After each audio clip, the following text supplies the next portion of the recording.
following is a presentation of ESPN on ABC.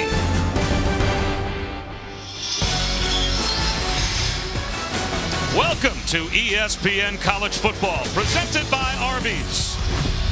We're getting set for the Big Ten on ABC. The raindrops falling here at Beaver Stadium, but you can't keep the homecoming crowd away. Over 100,000 expected to be on hand to watch Penn State host Illinois. Alongside Dan Orlovsky, I'm Bob Wischusen. Chris Budden will join us in just a moment. And Dan, very disappointing loss a couple of weeks ago for Penn State to Iowa, but they still control their own destiny in a loaded Big Ten East Division. 4 teams ranked inside the top 9. They'll all play each other over these next several weeks. And it starts with Ohio State next week, and obviously Michigan and Michigan State to end the season. Like you said, everything that this team wants and needs is still right in front of them. And this home crowd absolutely knows. And I think today for James Franklin and the Nittany Lions offensively, they want to start to run the football a little bit better, specifically because Ohio State is coming next week. And then defensively, continue to play really good football. But they got to take care of business today against an Illinois team that is hungry. Penn State, coming off of their bye, has to play good football in some weather. We'll see who plays quarterback. We're anticipating it's going to be Sean Clifford for this home Nittany Lion fan base.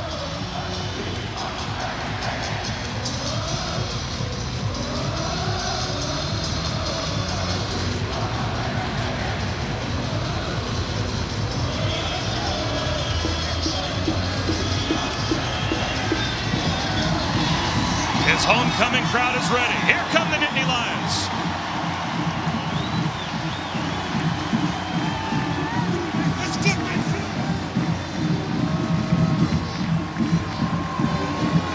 We will be set for football, and we'll come back and kick it off in just a moment. It is Penn State and Illinois homecoming. We'll be back after these messages and a word from our ABC stations.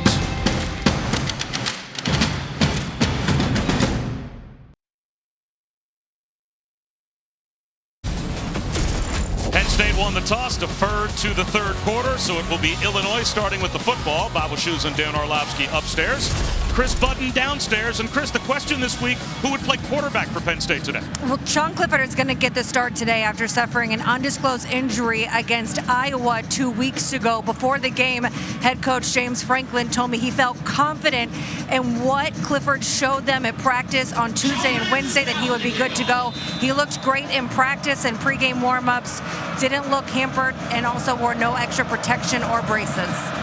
And they certainly felt like if he had not left the game last week or 2 weeks ago against Iowa, it would have been a different story. But Penn State had a couple of weeks to sit on that loss, and they will start a terrific defense stand against Art Sitkowski, the Rutgers transfer at quarterback for Illinois. Illinois is high on Art Sitkowski. Big, physical, talented player, a guy that they believe someone they can build around. The better he is pre-snap, the better he'll play post-snap. He's a really confident player. He is going to be challenged by this fantastic Nittany Lion defense today. And Brett Bielema's team lines up to play in a phone booth, try to go power football to start. Here's Chase Brown. He's got a crease, gets to the sideline, and it looks like he has a first down carry to start the game. Jair Brown brought him down, maybe a step shy of a first down. 9.5 to open the game for Illinois. That looked like a Brett Bielema offense right there, huh? Bunch of big bodies on the field. Do a good job of capturing that edge. They want to make this a street fight today. They got some rain. They want to make it a nasty football game. Try to run to help this pass game out for Illinois. Sitkowski, second down and short, so he's got a shot to take, looking for Casey Washington, and he's interfered with. A ball that was underthrown, and Tariq Castro-Fields bumped Casey Washington, so that'll be 15 yards. Pass interference, defense, number 5, 15-yard penalty from the previous spot, automatic, first down. Obviously a good opportunity to take a shot, 2nd and 1 after that 9-yard first down carry. It's a double move on Castro-Fields to Washington. The ball is well underthrown by Sitkowski. Maybe the rain plays part of that. It's a great job by Washington of making sure, slowing down, try to go make that catch. Castro Fields gets burnt on that double move. So a couple of snaps and a first down at midfield for an Illinois team that only has one field goal this season in the first quarter offensively. Here's Chase Brown again. They block it up on the edge. He's all the way down to the Penn State 32-yard line, picks up 18 as Arnold Ebiketie finally brought him down. Watch the left side. Down blocks and then pullers come wrapped around. They seal that edge. It's an awesome job by Brown being patient and then getting the ball on the perimeter. 2 runs early on in this quarter against this Penn State defense have gone up the left side of this offensive line. Big gains. Not about as good as you've seen this offensive line look so far this season. Just No those question. 2 plays. No question.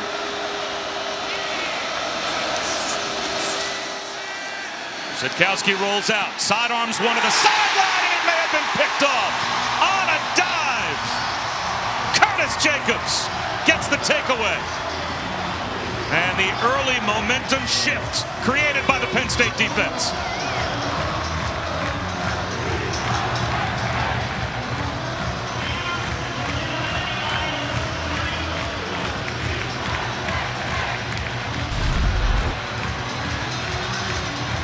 This is awesome. Watch Tarburton on the right side, 46, stays outside, gets in Sitkowski's face. Totally unnecessary throw on first down right there by Artur Sitkowski. It's a beautiful job by Jacobs of undercutting that throw, but that play is made by Tarburton on the edge. First down and tackled in the backfield was Kevon Lee. Great anticipation and burst as Tariq Barnes filling in for the injured Jake Hansen, the stalwart at linebacker. The senior who was lost for the season with knee surgery, and Barnes the leading tackler for Illinois. Starts the game with a tackle for a 3-yard loss.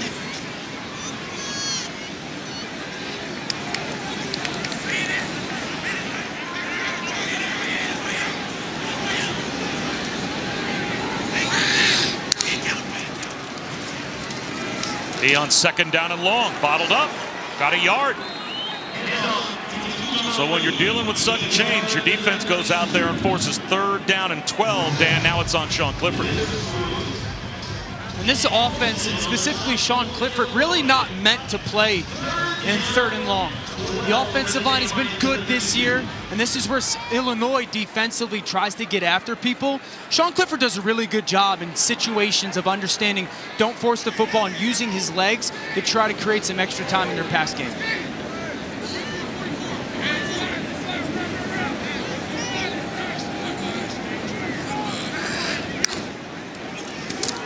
Four-man rush. Clifford flushed out of the pocket. Gets to the sideline and takes a sack. How about that job by the Illinois defense after the quarterback throws a pick to get a 3-and-out and create 2 negative plays as Owen Carney gets the sack.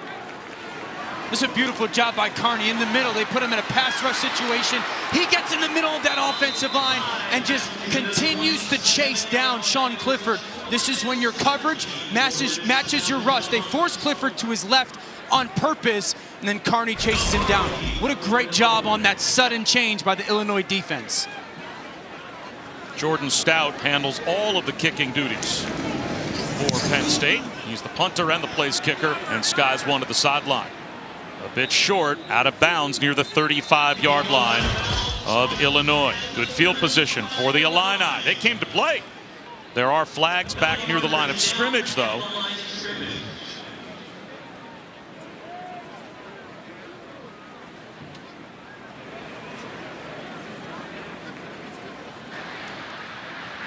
During the kick, holding, receiving team, number 8. 10-yard penalty will be enforced from the end of the kick. First down, Illinois. Timeout. So Illinois will have it at their own 25-yard line when we come back.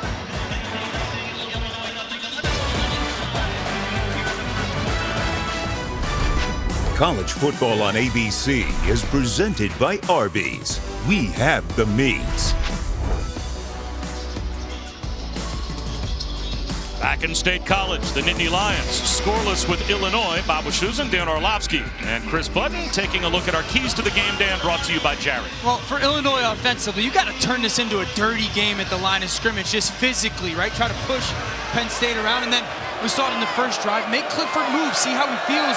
Now, for Penn State offensively, you got to hurt the movement, the slanting of Illinois' defensive line, and for their defense, you just got to suffocate. You got to suffocate this Illinois offense. And they just keep running it left. That time, Josh McCray, the true freshman, picked up 9. Yeah, you know what they're doing, Bob, is they're doing a nice job of down blocking off the left side with their tight end and get 2 pullers, double pullers to come around that sealed edge. And so you're getting just that pin off the edge and then big bodies moving. Penn State's going to have to adjust to the tight end formation of Illinois' offense. Illinois has 7 offensive linemen up front with a couple of tight ends as well. Ray again, right up the middle, breaking tackles. He looks like an old Brett Bielema running back, the true freshman who was heavily recruited out of high school as a linebacker at 240 pounds. Check the left side of the offensive line here. That is moving people off the line of scrimmage, and the tight end coming down and hinge blocking. McCray's a big part of the game plan for me today if I'm Illinois. That's part of that dirtying this game at the line of scrimmage, just playing a physical brand of football. He is a 6'1", 240 bowling ball at tailback. Jet sweep to Isaiah Williams. And this time he is brought down at the line of scrimmage by Ellis Brooks, who you said jumped out when you watched the Penn State defensive tape. I think he's playing linebacker as good as anybody in America.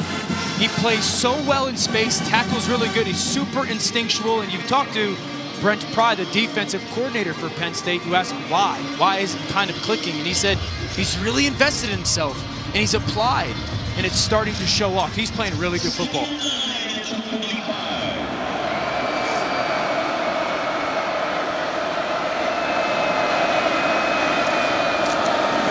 Toss, they fake the reverse, and Chase Brown gets brought down after a gain of a couple by Brandon Smith, who didn't fall for the fake.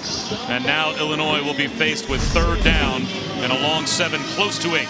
Watch Smith, 12, play over the top. See how he scrapes and continues to run that hump, waiting in the hole for Chase Brown right there. Beautiful job. Now, Penn State's not a high pressure team, no matter the down and distance, but I can see them lighting up this Illinois offensive line. After Sitkowski makes that first drive mistake, I can see them bringing pressure here, forcing him to speed up his clock. Sitkowski floats one down the sideline, jump ball broken up. Casey Washington, the intended receiver, and Joey Porter was there. It'll be a punt for Illinois. Look at Porter up top. This is so well done by the sophomore. Watch the vision he plays with. This is another double move. Sit it down, double move. He's patient. Now get your head back to the football and play the football while it's in the air. That's really well done. Doesn't bite on that double move fake and then finds the ball down the field. Well done.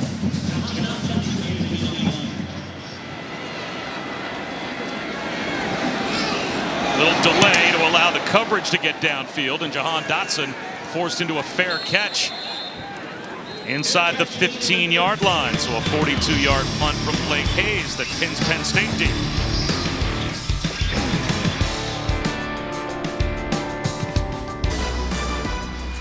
We are back with a look at this week's college football playoff rankings, brought to you by Chick-fil-A. Well, the Big Ten East well represented inside the top 10. Michigan State has the week off, but the other 3 teams are all playing, including great games to follow. A Saturday night Big Ten battle in Bloomington. C.J. Stroud, Travion Henderson lead the number 5 Buckeyes against Indiana at 7:30 Eastern on ABC and the ESPN app. And it is going to be some kind of a fun round robin in this division over the next few weeks, when Penn State, Michigan, Michigan State, and Ohio State all play each other. Probably as good a division as we have in college football this year. Everyone is so even, and this next 5 weeks in college football specifically tied to that division is going to be awesome. Kevon Lee powers his way out to the 25-yard line, picks up 13, and a first down for Penn State. I mentioned before in this game, hurting the movement of the Illinois defensive line. Saw it there. And State plays up tempo. Lee again. Another good gain on first down of 8. Tripped up by Kalon Tolson. James Franklin and offensive coordinator Mike Yursich really want to get the run game going for Penn State because that's who they want to be, and also because they know what the rest of the schedule looks like. And the big thing for them is finishing through the echo of the whistle. They think mentality-wise up front is going to be a big change for this run game. Dotson circles in motion. Instead looking for some room and not finding any is Lee. No gain. So it will be 3rd down and 2 now for Penn State. And you don't want to look past Illinois. No. That's always the danger with those other games out on the horizon, that you get a look past game. You don't come out with the intensity that you'd like to see. And all of a sudden, now you're in the 4th quarter of a team that you should be beating decidedly. Yeah, and Coach Franklin spoke on that yesterday a little bit, saying, you know, they do everything they can to make sure that they are very much focused on the week that they are in and never looking ahead and never really looking behind, just trying to make sure the message is consistent to their players. They clock down to 5. A couple of tight ends on 3rd down and short. Here's a straight ahead handoff, and Lee isn't going to get there. The defensive front for Illinois stands tall. They have forced 4th down and 1, and it will be a Penn State punt. Watch number 88, Keith Randolph, off the right side of the offensive line. That is changing the line of scrimmage right there. See how he pushes the offensive guard back into that run hole? The tackle, Caden Wallens, goes right back into the hole, gets pushed back by Randolph, and that play is done. The easiest way to kill a run play defensively, penetration. Beautiful job by Randolph, the redshirt freshman from Illinois right there. He's only been playing football since he was a junior in high school. He's more of a basketball player, and with E.J. Liddell, who's a hoop star at Ohio State, they were on the same high school team, won a couple of state championships. Navarro, a fair catch back to his own 11-yard line. 55-yard punt for Jordan Stout. Changes field position in a big way.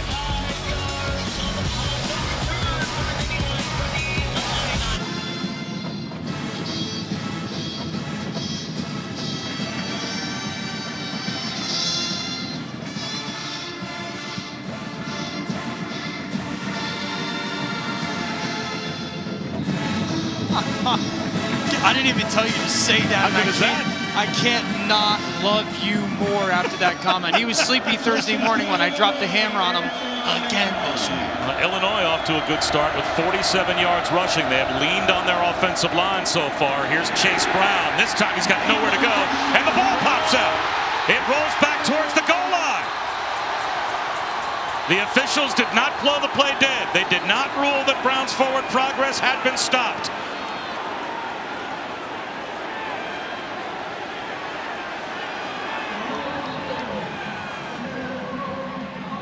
In the end zone. That's a Penn State touchdown. Hold up. The ruling on the field is forward progress with stop to the ball carrier. It's 2nd down. The ruling on the field is forward progress. It's 2nd down. I thought they had not ruled that forward progress had been stopped. They are now taking away the touchdown. Look at Tarburton. Penn State has their extra point group out on the field. The referee just came over and announced that this is no longer a touchdown. It is still Illinois football, and that Chase Brown's forward progress was stopped before the ball popped out. I think that's the right call. And forward progress is not reviewable. So if you're thinking that the replay booth might buzz down, forward progress is a judgment call on the part of the officials. That's not something replay can be involved in. So this is now 2nd down and 11 for Illinois. Well, I think that's a terrible call.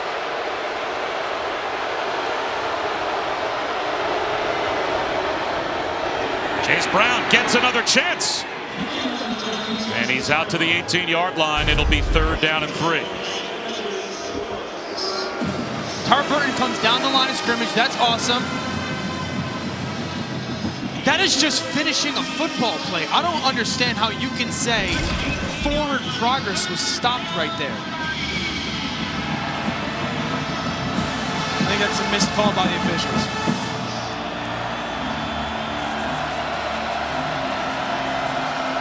Third down and 3. Sitkowski flips a screen out to the right to Chase Brown, and they pick up the first down.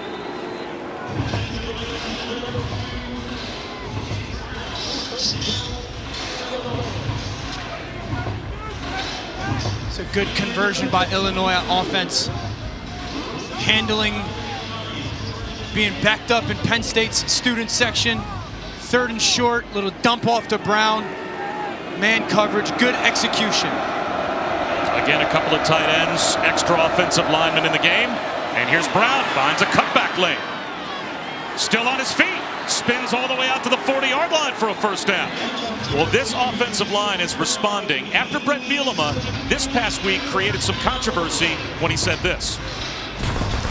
I think our players are going to be a reflection of what our program stands for. And you know, I stood at the front of the room last year when I took over and said everybody is invited back because of COVID. They gave me the opportunity to do that. But as this roster continues to transition, I've got to make tough decisions. Players have to make decisions. And you know, the roster is going to have to change to get to where we want to be to win the championship. So I recognize that probably midway through the spring last year, through the summer, just certain positions haven't maybe played out the way they envisioned them to. In particular, the offensive line, I don't believe we have a player in the 2 deep that they've recruited here over the last 3 years that is really significantly doing anything for us in the playing department. And that's a major concern, right? So that's something that we have to do. He was asked about recruiting, his role in it. That was part of his answer. Dan, your reaction to that as a former player? Yeah, as a former player, when I first heard it, I was like, I would never want to go play for Brett Bielema. And then when you get the context of it and you speak to him, you get a greater understanding of exactly the message that he was trying to communicate. Well, the trick play with Isaiah Williams near the sideline misses as Casey Washington floated it over his head. It was there. Williams was open, but Casey Washington didn't get a lot on the throw, and it floated. And it's wide open. Washington, this is the 3rd time we've seen some form of a reverse. Williams is wide open. And you would love to just float that out there for the easy completion. You know, back to the Bielema conversation, because, again, when I initially heard it, I was like, man, that's, as a player, you don't want to go play for that. But then you understand he's talking about recruiting, that they're the top 10 offensive linemen they have, only 2 of them are younger than a senior, and 1 of them starts. So it's more about a numbers thing for this offense. And they'll have to punt now as Jaquan Brisker brought down Brown. And Chris, you spoke with some of the members of that offensive line. Yeah, well, Brett Bielema showed the entire clip to his team on Tuesday, so they understood and didn't just take it out of context. And center Doug Kramer said, quote, Coach B has always been honest with me. His leadership is second to none, and I stand by him no matter what.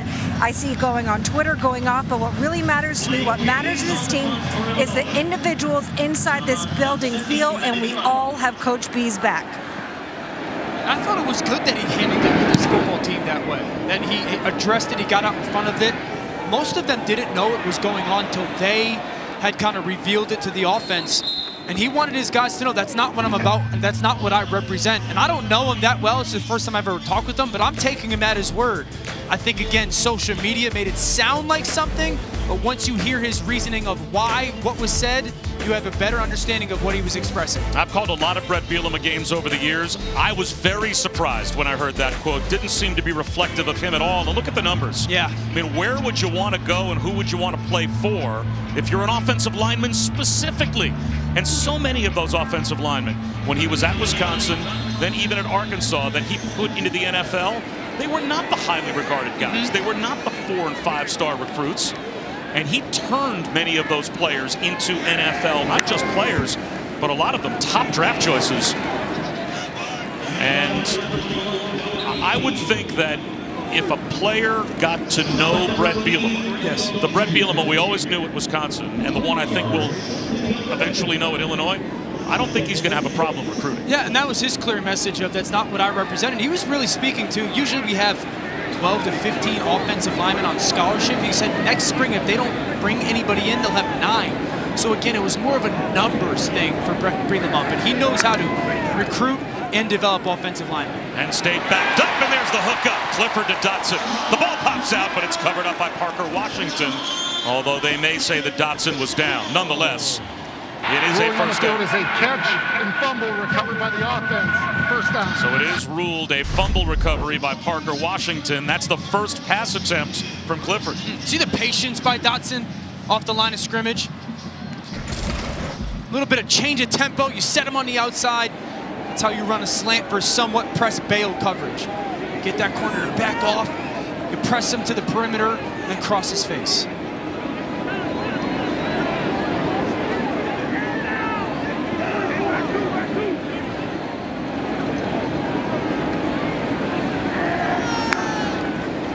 Clifford to throw again. Under some pressure. Just hoists one down the sideline. Going up after it is Dotson. 50-50 ball. He won it. What a play by Jahan Dotson. 37 yards. You want to know why he's one of the best receivers in America? Watch the ability to go find a football.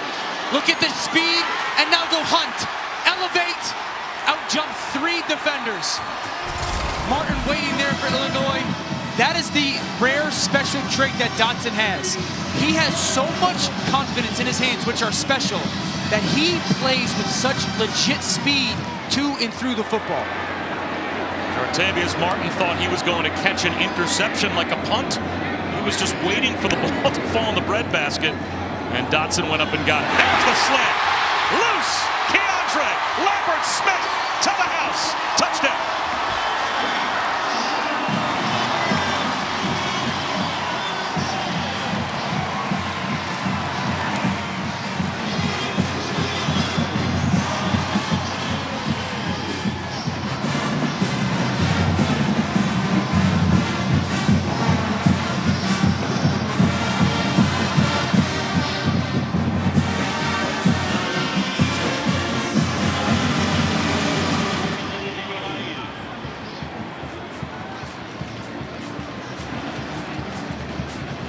Sean Clifford didn't throw a pass on the first 2 Penn State possessions. He's now 3 for 3 for 89 yards and a touchdown. As now we've got flags on the point after attempt. False start. Offense number 75. 5-yard penalty. Try for point. That's Des Holmes called for the false start, so that'll back Jordan Stout up 5 more. I still can't get over that Dotson catch. What an incredible catch by Dotson. And I love Lambert-Smith and the addition that he has brought to this Penn State pass game.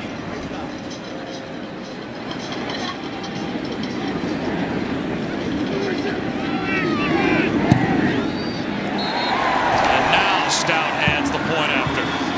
And it's 7-0 Penn State. All right, Lambert-Smith at the bottom of the screen is going to run a glance. Okay, now watch how he sets this corner with inside leverage. Smith. Watch the right foot planted to the ground. Now Smith is done. See how he opened his hips to the perimeter of the sideline? He went inside leverage. Now he's got outside leverage. Lambert does a beautiful job of staying flat. Ball comes out on time, and it's a great throw by Sean Clifford. Outstanding. Look, ball fake. Joseph's got his eyes on the tight end. And the big thing for Lambert-Smith is gaining leverage there.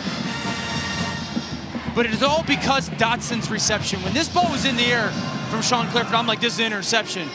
The safety's waiting on it, and just watch him track, and then look at the leaping ability. Again, the confidence in his hands. That is special, that he can go high point of football. He can go off that left leg. Look at, he's elevated higher than everybody else on that defense, and to go find the football.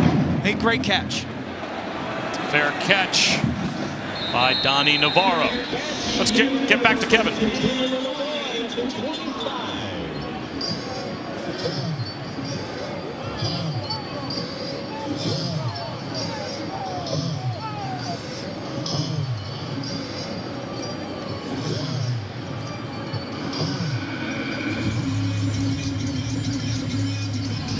So Cincinnati tied early with Navy. Just now, Penn State has taken the early lead on Illinois. And What might be the final play of the first quarter. Michigan and Northwestern early on were scoreless.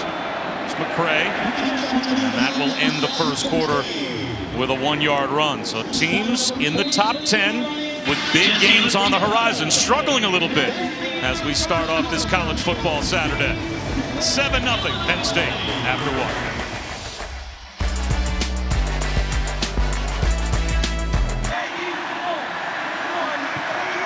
Jahan Dotson's mom, Robin, is able to be here today to watch her son, Robin, battling multiple myeloma, a form of cancer. She was originally diagnosed in 2019. She had a stem cell transplant and was in remission, but the cancer returned recently. And she says she's in good spirits and feeling well and able to be here to watch her son come up with those big plays. Our thoughts and prayers go out to Robin, currently battling this latest bout, Bob. Yes, every good thought and prayer for Jahan Dotson's mom. Here's Chase Brown, gets to the sideline. It looks like he's got a first down. And by the way, Dan, how about an opportunity for us to send every good thought and prayer out there to one of my best buddies, Dick Vitale, who for the second time in the last year is now battling cancer. He has a growth. Great news this past week for our guy, Dickie V, as it was determined surgery was not necessary. There was no bile duct intrusion, didn't spread around his body. But Dickie V's beginning, and yesterday began a 6-month course of chemotherapy. 82 years old. He's going to still work some college basketball games in and around the chemo as he goes through it. What a stud. And he does so much for children who have to battle cancer as well, right? So thoughts and prayers to Dickie V as well as Dotson's mother. 3rd down and a half yard, and there is the first down for Chase Brown as he just squeezed it out to the 37-yard line, picked up 2.5. Brandon Smith made the stop. I think 2 things for Illinois right now is you get out of that first quarter and now into the second quarter, your run game is working.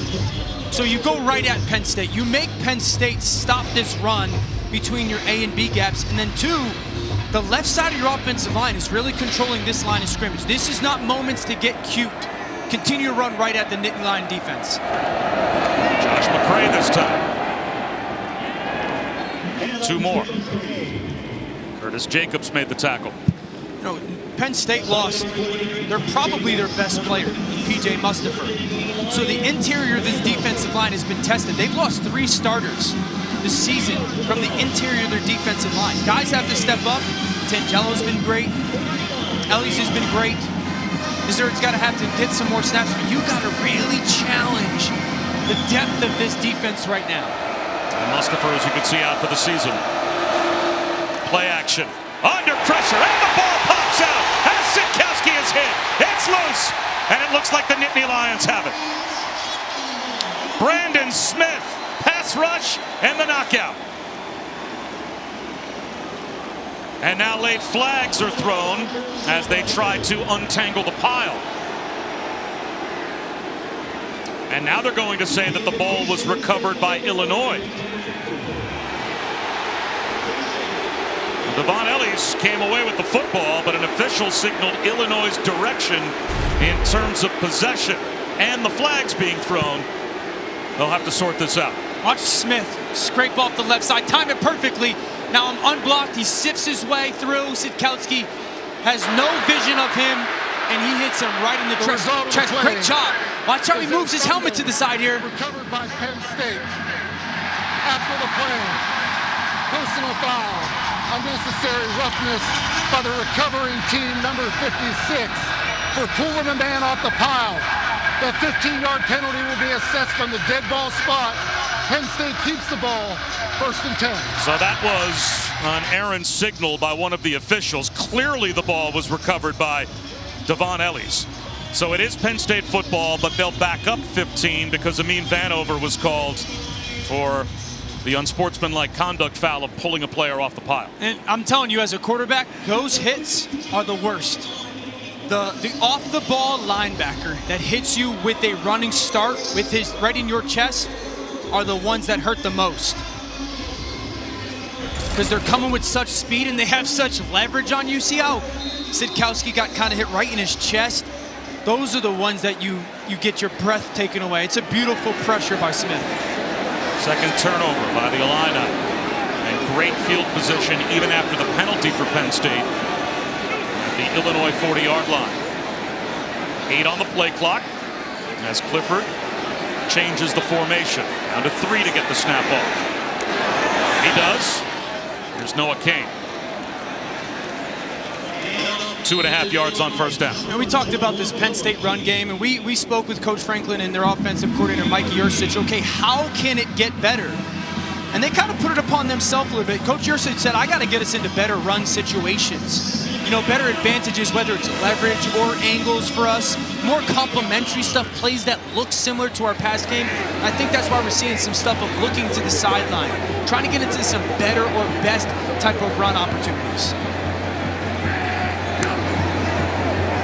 Pump fake by Clifford. Long throw to the sideline, and reaching up to haul it in is Brenton Strange, the tight end. He's out of bounds in the red zone. Picked up 19. Yeah, you're going to bring motion by Washington. Now watch 31. Witherspoon, eyes in the background. Bottom of the screen, backfield. They go a little fake with that bubble. The hesitation by the tight end, Strange. It creates that void in the defense. Quick carry to Kane for 2 yards. And how much of the play calling you've already seen today, with Clifford not throwing the ball on the first 2 possessions, as you said, is the priority of getting that run game going, not just with the game today, but next week Ohio State, 3 weeks from now Michigan, close out the season against Michigan State. They can't beat Ohio State unless the run game gets going a little bit. That's just the truth. And I think they're trying to figure out what backs do it the best, what sides, what runs are going to work the best to get complementary parts of their offense. Clifford's going to float one towards the end zone, and that one's broken up. He took a shot for Dotson. And Artavius Martin, that time, was there to break it up. This is what I would love to see from Sean Clifford. You got all this space that you can throw this ball for Dotson to the sideline. The condensed split for a reason. Just throw it to the sideline and allow him to go just that football. You don't have to make a perfect throw. Dotson's one. He does a great job of fighting back for that football. You can make a claim that that should be PI. The crowd certainly wanted pass interference, but maybe that peek by Martin back towards the football was what kept the flag in the pocket of the official, as now Penn State will call timeout. Keandre Lambert-Smith limped off the field, and James Franklin called a timeout from the sideline.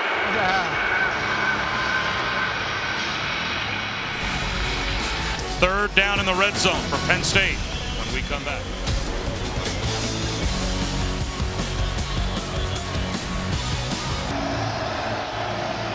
Taco Bell welcomes you to the Live Más Student Section of the Year contest. Use hashtag #StudentSectionSauce and get the committee's attention. Go to ESPN.com/Taco Bell to see how your school can compete. Bob Wischusen, Dan Orlovsky, Chris Budden here in Happy Valley. After the Penn State timeout, third down in the red zone for Sean Clifford. Noah Kane to his left. Illinois shows blitz. Clifford get them to tip their hand. Play clock at 7. Here comes the blitz. Clifford hit as he throws. Open in the end zone, but he floated it up over the head of Parker Washington, who had a step on Martin. Everything is so well done by Sean Clifford here. And he's going to have a little bit of a rub route. Watch Washington. Push vertical, set, picked by Dotson. It's a walk-in touchdown versus man. And he just misses it. Everything at the line of scrimmage was awesome. He knew the pressure was coming. He communicated it. All he had to do was allow Washington to run underneath that football. Beautiful job by Jahan Dotson, and he just missed it for Sean Clifford. 35 yards out as Jordan Stout looks to add to the Penn State lead. Snap high. Was placed down, and he's got it.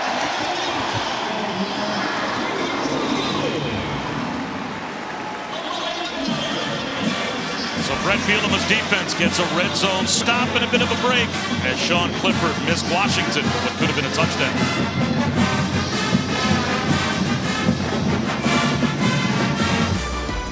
Full day of college football to follow, including a Saturday night battle in the Big Ten in Bloomington. Heisman hopeful C.J. Stroud and number 5 Ohio State visit Indiana, 7:30 Eastern on ABC and the ESPN app. Time for our Aflac trivia question. Who is the highest AP-ranked opponent Penn State has beaten in 8 seasons under James Franklin. The context being they've got 3 also with them in the top 10 coming up in the next 6 weeks before we get to the end of the season. I know that answer. Okay, we'll see. It's an easy one. Never was a college football encyclopedia wrong more often than Encyclopedia Orlovsky. Booming kick that goes through the end zone for Jordan Stout. How about our answer? Let's find out. You got to guess real quick before it comes up. It's Ohio State. Okay. The Aflac trivia question answer. The highest AP ranked opponent Penn State has beaten in 8 seasons under James Franklin. I think you were supposed to give us year and ranking as well. I think it was but 2016. Oh, was it? Yeah. What was Ohio State ranked in that game? What would you guess? 2. Oh, wow. It was right around today's date as well. You were good. Maybe a day off.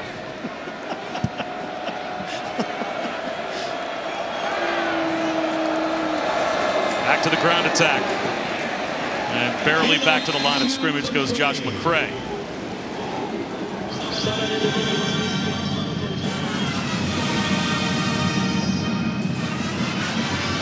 Jesse Luketa is right in the middle of that pile up for Penn State. You know, something with the Illinois offense that has hurt them this season is they're not good enough to make up for missed plays. You know, because of the depth issues, they're not, if the thrower there or the run is there and they don't make it, they're not good enough to kind of cover up for it. And you're starting to see that a little bit in the past couple of drives. Sikowski will run. He's to the 30-yard line for 5, so it makes it 3rd down and 5 as Joey Porter. Dad, of course, played 13 years, went to the Pro Bowl 4 times with the Steelers, came up to make the stop. So 3rd to about 4.5. And this is a time when Illinois has got to start to look in the pass game for a guy like Isaiah Williams. It has been a long time since they have scored points. 95 minutes of game action since they've scored points. I think Isaiah Williams has got to be a part of your progression. Illinois has scored 3 points collectively this season offensively in the first quarter. Sikowski bullets one right to the line to gain, and he's got it to Daniel Barker. So the tight end, just enough to move the chains. He picked up about 5. Jair Brown made the tackle. Good job getting that ball out quickly if you're Sikowski.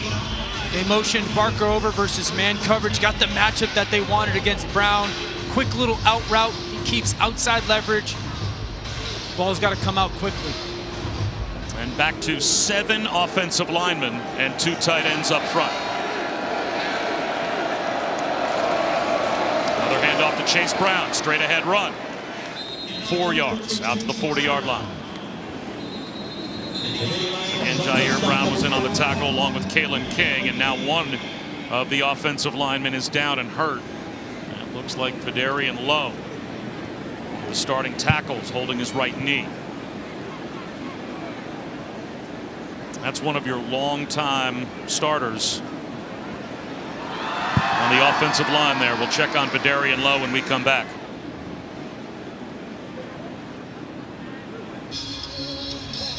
Vidarian Lowe over on the sideline. He was able to walk off a moment ago, as you can see. Welcome back to ESPN College Football, presented by Arby's. Bob Wischusen here with Dan Orlovsky, Chris Budden with us as well. This week you talked about Penn State. Jahan Dotson, as good a wide receiver as you've seen. He has made big plays. And their defense's 2 takeaways, pretty impressed with that group as well. Yeah, your strength is playing like it. You know, Dotson obviously makes a huge explosive play down the field that was a jump ball.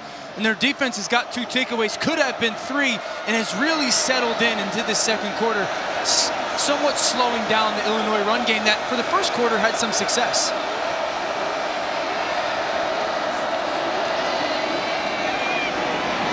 To midfield, and breaking tackles is Chase Brown.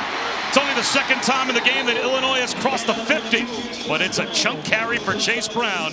Eventually, Jair Brown ran him out, 27 yards. It's a really good job by the interior of the offensive line. Sift block. What about that cut by Brown and then making King miss with some physicality? Just a reliable back. But I loved the patience. We saw that in the first quarter. Some patience in this run game to make that left lateral cut. Brown is such a special back. averaging 7 yards per carry for this offense.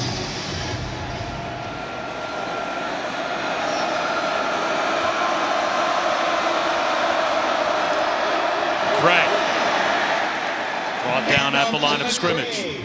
Still even with that short game by McCray, Dan. That's 114 yards rushing here in the first half for Illinois behind an offensive line that you showed us some examples on tape this year where their offensive line play at times has been less than stellar. I think today the difference is they've stayed connected. Shoulder pad to shoulder pad, not allowing some of the seams. We've seen some seams open up on tape. And the second thing is the explosive run plays have been there. They're forcing the secondary, really, of Penn State to make some tackles. Another straight ahead run. Stopped at about the 25-yard line was Brown. Joey Porter made the stop, but it's a gain of 7 more. Watch Badovanak, the left guard, 72 pull. Look at the kick out. Good job by Brown of following that pulling guard and that power scheme. There's such a big hole for Brown. There's been some, on tape it was these seams that allowed defenders to run through, and we're not seeing that today.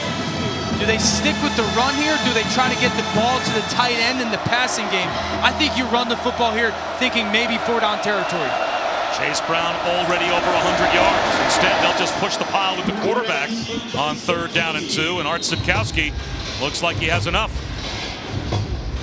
And this is when, as a play caller, if you're Tody Peterson, the offensive coordinator for Illinois, discipline. Because you kind of fall into the, well, we've ran it well, maybe we can hit him with a play-action pass. No, make this defense slow your run game down, stop your run game. You've done such a nice job of forcing the corners. A guy like Porter and Castro Fields to have to tackle some of your backs, continue to lean on that. And they're continuing to do this as well with Vidarian Lowe on the sideline injured. Julian Pearl, 54, is in at one of the tackle spots. There's the play action fake. Sitkowski swings one wide, and now it's 2nd down and 10 as Luke Ford can't haul that pass in. Let's check in with Kevin Nagandi.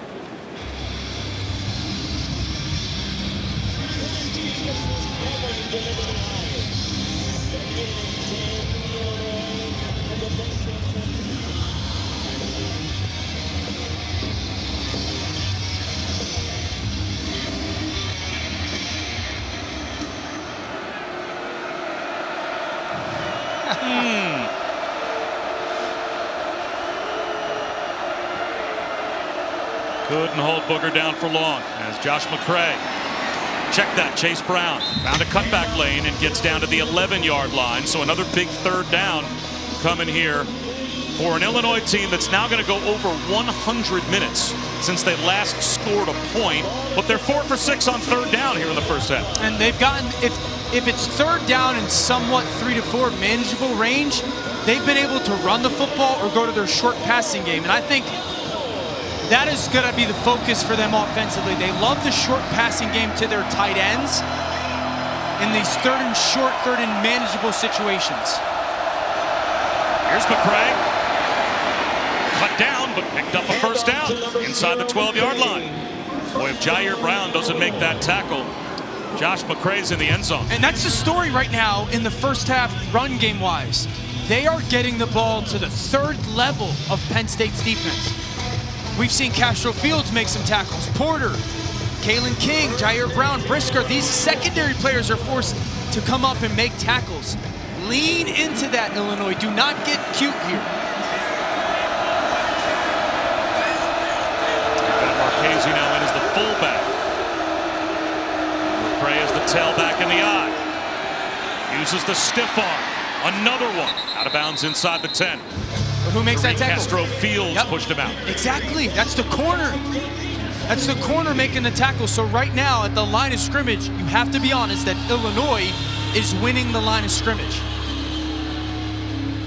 And they're also winning time of possession as well as they're doubling up Penn State in terms of holding on to the football. It's going to help their defense. Absolutely. And these are moments when your backs got to understand that maybe the hole's not going to be huge and the seam won't be great, but you got to find some vision run behind your pads and fall forward. Toss sweep to Brown. That's down to about the 6, maybe the 5-yard line. So another third down coming here. Third down and about 1.5 yards at the 4. Josiah Izzard made the stop. It'll be the 14th play of this drive coming. And a drive that's approaching 7 minutes now for Illinois. Now, I think if you're Penn State and defensive coordinator Brent Pry, this is when you try to get some of those defensive line stems or movement. Try to find a gap, create some penetration. Illinois' got to be ready for that. I love just running right to the heart of this defense. Quarterback sneak. Sitkowski pushes the pile.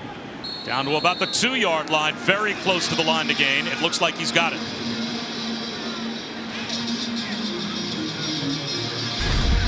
Watch the push in the interior of the offensive line. Mentioned Doug Kramer before. 6'5", 230-pound quarterback. Good job securing that football, keep his feet. Now this is a moment. This is a moment on 1st and goal where I think you can get a quick flash fake play action. Leak a guy out into the flat, send somebody to the back corner. This is when you could be aggressive in that nature. Well, now you've got both tailbacks there. McCray, 240 pounds, as the fullback. And Brown is the tailback. And that may have drawn a timeout. It's going to be Brett Bielema that called timeout for Illinois from the sideline. The Illini trying to get on the board. It's 1st and goal when we return.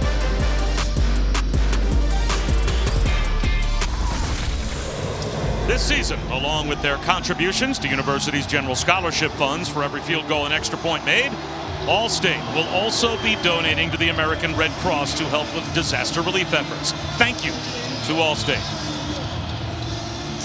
It's been over 102 minutes of playing time since Illinois has scored, but they're on the doorstep. 1st and goal inside the 2. Chase Brown spins at the goal line. Is he in? No signal yet. And it's a touchdown for the Illini. They finally break the ice.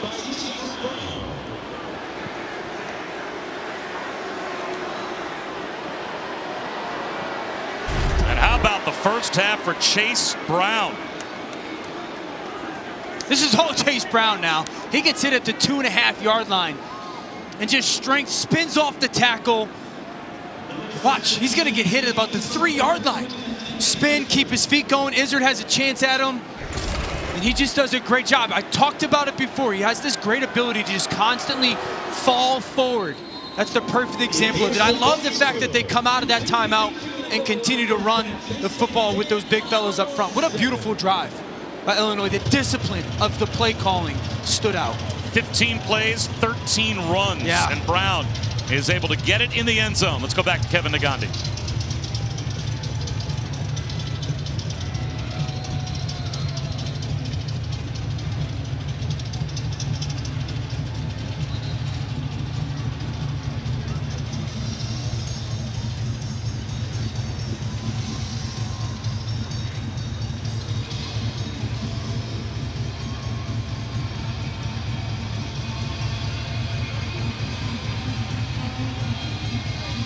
And Kevin, we've got a scare being put into a top 10 team as well. Here is Chase Brown, first player with 100 or more rushing yards in the first half against Penn State since Jonathan Taylor did it back in 2018. That's been the story for Illinois. They have controlled the line of scrimmage at times here in the first half.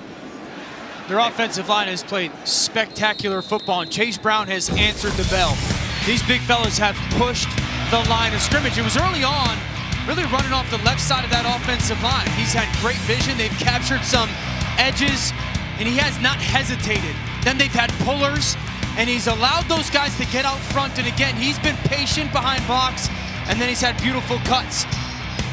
Lateral, jump, making those defensive backs for Penn State tackle or try to tackle him, and then strength. I'm so close to the end zone, I'm not going to get stopped. So running the football is an all-11 type of thing, and that offensive line, the head comments about them this week have shown up in this first half, and Chase Brown has been absolutely fantastic. First carry for John Lovett. The Baylor transfer with an extra gear. And And extra yards out to the 43-yard line. He's got 18 on his first attempt. It's a really good job by the center. Miranda and just Lovett having vision, physical. When Miranda picks off that blitzing linebacker, that's big. Lovett again. As Penn State plays up-tempo. They've got plenty of time, a couple of timeouts. And 2:25 on the clock. Remember, they also won the toss and deferred. So Penn State has a chance to put together back-to-back possessions here. That could be big with a 3-point lead.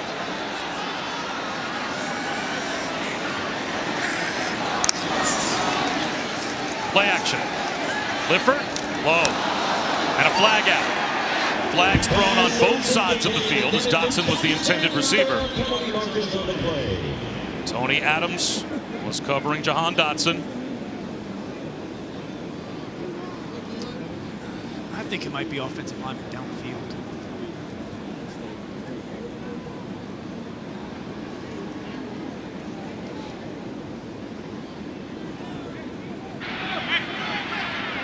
An eligible player downfield on the pass. Offense, number 70. The penalty is declined. 3rd down. So Brett Bielema takes the down rather than the 5 yards. Watch Scruggs right next to the center, the right guard. This is the downside of RPOs. He's thinking the ball is getting handed off. And when you hold it for just a moment, he continues to go on that run block.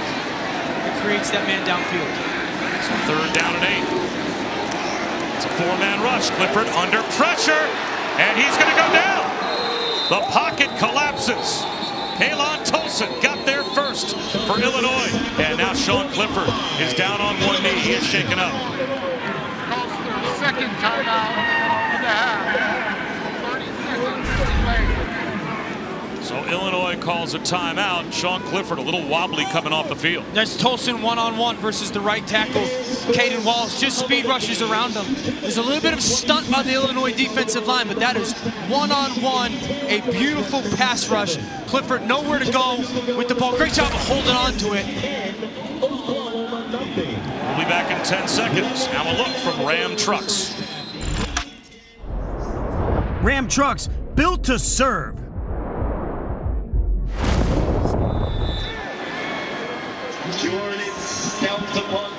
So Illinois about to get the ball back with 1:57 to go in the half.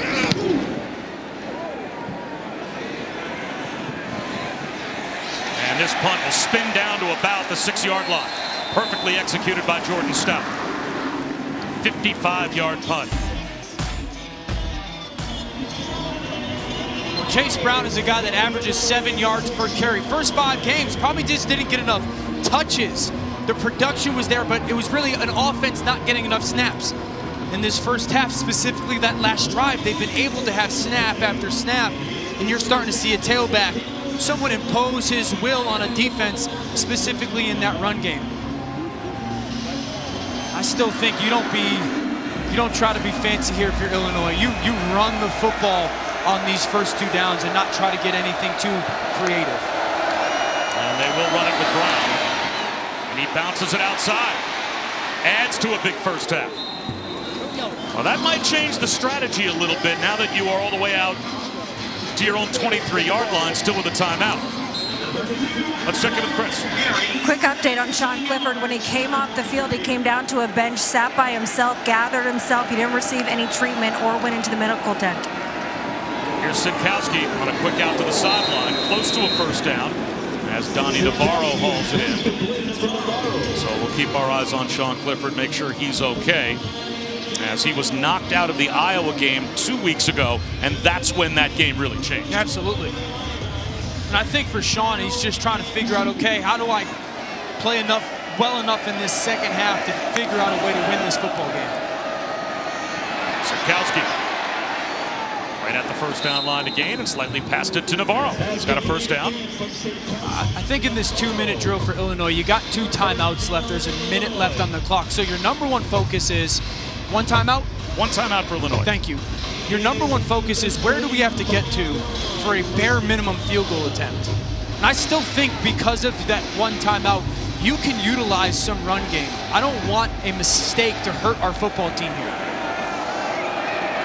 James McCourt's career-long 57 yards.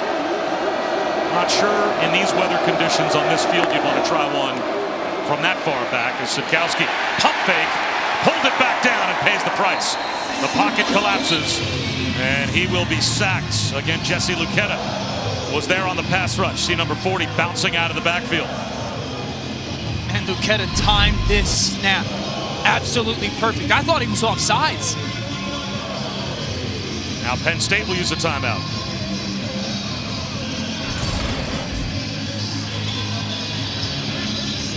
It's a great jump by Luketa. Now Penn State only has one timeout left. Sure. So if you're smart here and you're Illinois, you run a couple of plays. All that has to do is eat up 2 plays run, 12 seconds with a 40-second play clock. And even if Penn State calls another timeout, you can get the game to halftime without even having to punt. And that's why the timeout by Penn State is smart, because they're thinking, okay, Illinois, if you are going to choose to throw the football and then there's the incompletion, well, then we have the chance to, again, stop the clock, force you to punt to a minimum and give our guys a chance to get the football back. So I completely agree. The next 2 snaps for Illinois should be runs.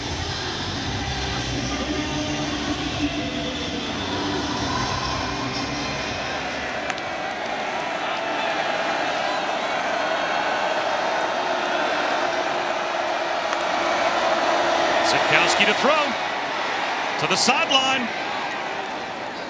Well behind Navarro. 48 seconds to go, and now Penn State, with 1 timeout left, can get the football back. And that's why I don't like that play call there. If you tell Illinois, hey, you're going to go into halftime down 10-7, you feel good about that. You take that, right? So now Penn State can really do whatever they want on defense, and they're going to get the ball back with 35 seconds or go left on the clock. And that's why I would have utilized the clock more than trying to get yardage there if I was Illinois. Unless Illinois can pick it up on 3rd down and 14. Let's see if they run it with Chase Brown and at least force Penn State to call their final timeout. They will not. Sitkowski on a rollout.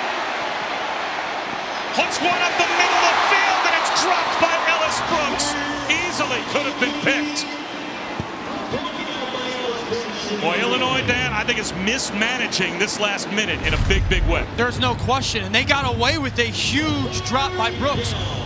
It's a designed pocket movement. You're trying to get Sitkowski outside the pocket, clear vision. He just does not see Ellis Brooks.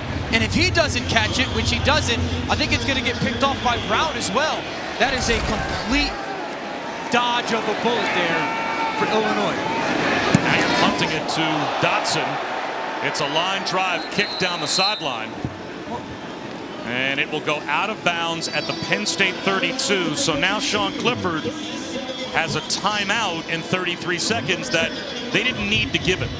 The timeout is absolutely huge. So now Clifford, you're thinking 2 completions and you get yourself at least in a chance for a field goal spot. Again, it's almost the same thing I said about Illinois. Where do we have to get to, coach? And if I'm Penn State right now, I'm trying to find a way to get the ball to a Jahan Dotson. I just trust his ability with the ball in the air so much. I'd expect Penn State to be aggressive. Dotson in the slot left, tightest to the tackle box in the trips to the bottom of your screen. They set up the screen to Dotson, and it's thrown behind him by Clifford. Only 2nd down and 10. I just needed that screen to happen a little quicker. There's a little seam there. I would just put Dotson out on the perimeter and say, go win one-on-one. I mean, I think his ball skills are that good. I don't need to get super creative. I think he's good enough to go win on routes one-on-one. Maybe take a shot downfield. Illinois showing blitz. They'll rush 4. Lobbing it down the sideline. Looking for almost an intentional underthrow was Clifford. As Lambert Smith tried to adjust, couldn't come back to the ball. You mentioned the pressure, it comes. Clifford, I would love to see that back foot just hang in there for a second and deliver a little bit better ball to the perimeter. So good job by Lambert Smith trying to adjust. Too much underthrown by Sean Clifford.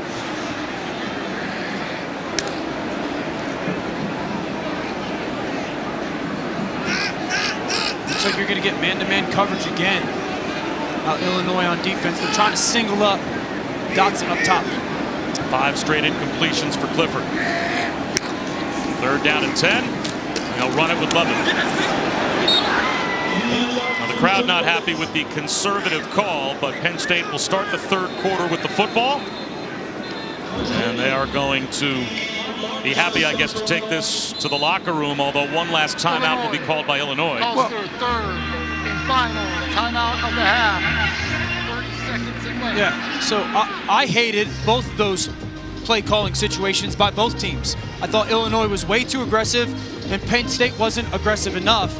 And if you're Illinois, call that timeout, absolutely, because you might have a punt block dialed up for this week against what Penn State does that you absolutely should go try it right now. It rained as well. I mean, who knows? You could get a slippery football, an errant snap. 100%. Anything could happen, especially in college football on special teams.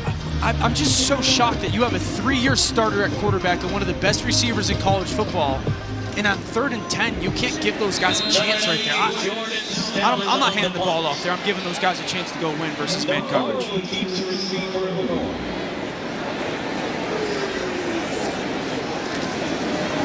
Stout gets it away, and he soars a spiral all the way down to the 16-yard line, where a fair catch is made by Donnie Navarro.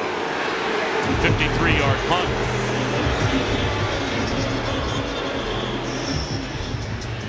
So with only 5 seconds to go in the half, a reminder, Top-Ranked Boxing tonight from Atlanta. The main event as Jamel Herring squaring off against undefeated Shakur Stevenson for Herring's WBO junior lightweight belt. Plus, Muhammad Ali's grandson Nico returns to the ring after winning his professional debut in August. The main card starts at 10:30 Eastern on ESPN, ESPN Deportes, and the ESPN app. The prelims at 7:30 Eastern on ESPN Plus in English and Spanish.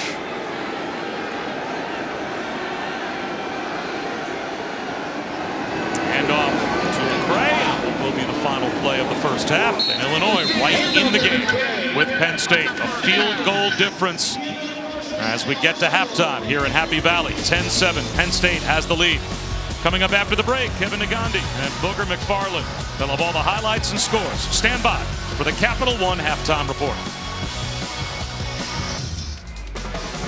ESPN College Football presented by Arby's.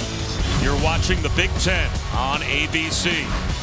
Just about set for the start of the 3rd quarter. Penn State, for the most part this week, was a 3-touchdown favorite.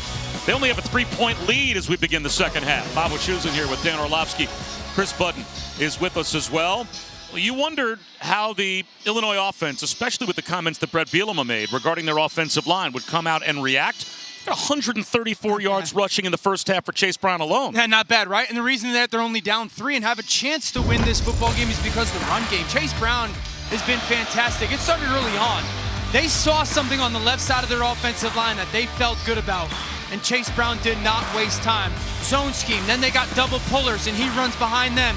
Again, pushing the ball to that 2nd and 3rd level of the defense, forcing the secondary of Penn State to have to make some tackles. Great vision on some jump cuts, and then smelling the end zone. This was to cap off a 2nd quarter drive that was over 8 minutes and 30 seconds and 15 plays. If Illinois is going to have the chance to pull off a pretty big upset, it is going to be because of the run game and Chase Brown. 134 yards rushing for Chase Brown, 165 yards rushing in the first half for Illinois as a team. It's been a while, as you can see, since a top-ranked opponent saw that type of a performance by an Illini running back. Let's see how Penn State responds. They will start with the football at their own 25-yard line here in the 3rd quarter. Chris Button.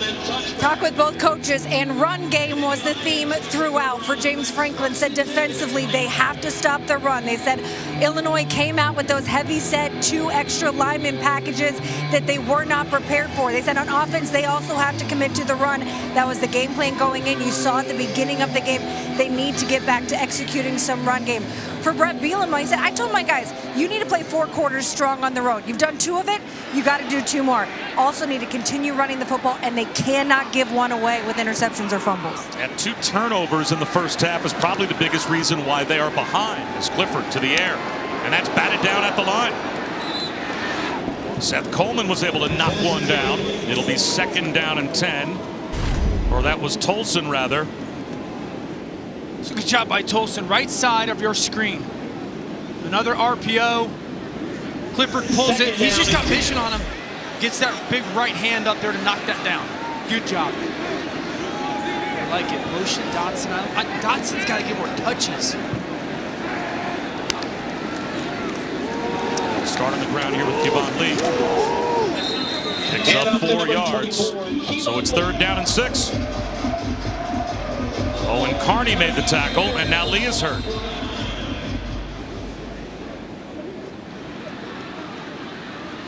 I don't want to go out. We're 17 seconds in. He's up. He's up.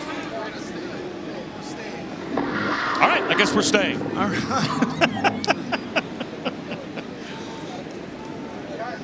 We got you.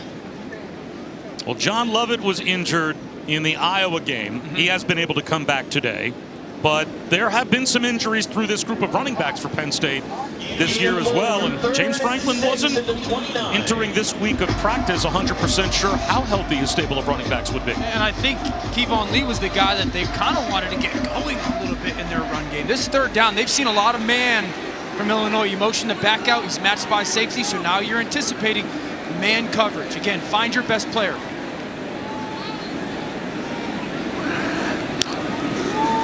Four-man rush on 3rd down.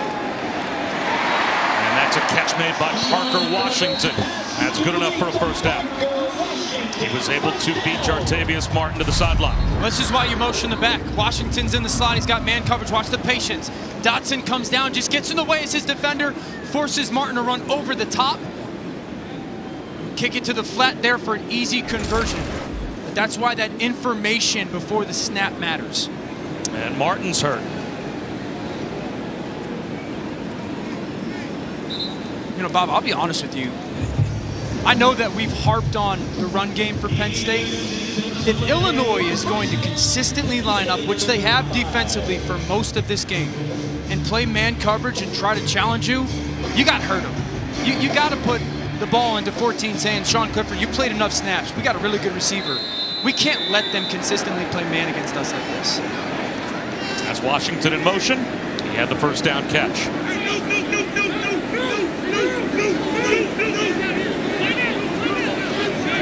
Penn State switching, Illinois switching. One-on-one at the bottom of the screen.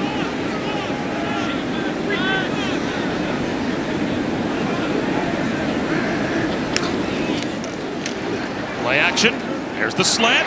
Bobbled and caught by Dotson. Terrific concentration. He's to midfield. He's got 15 yards. I mean, again, I'm talking man-to-man coverage. They can't cover 5. He's too good. Slant, run through it, bobble. All right, make sure you secure it. Great hand-eye coordination. Clifford over the middle. And he airmailed Dotson up the seam and nearly threw an interception. A chance for Prather Hudson to maybe get a takeaway, but he couldn't short hop it. I think it's because the tight end. Strange kind of goes in the same spot as Dotson does, and Dotson holds up like 2 guys in the same spot.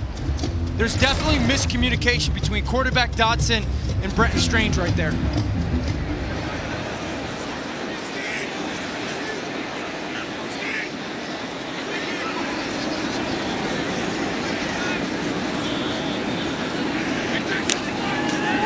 It's coming up the middle. It was picked up beautifully by Noah Kane with a flag down, a couple of flags.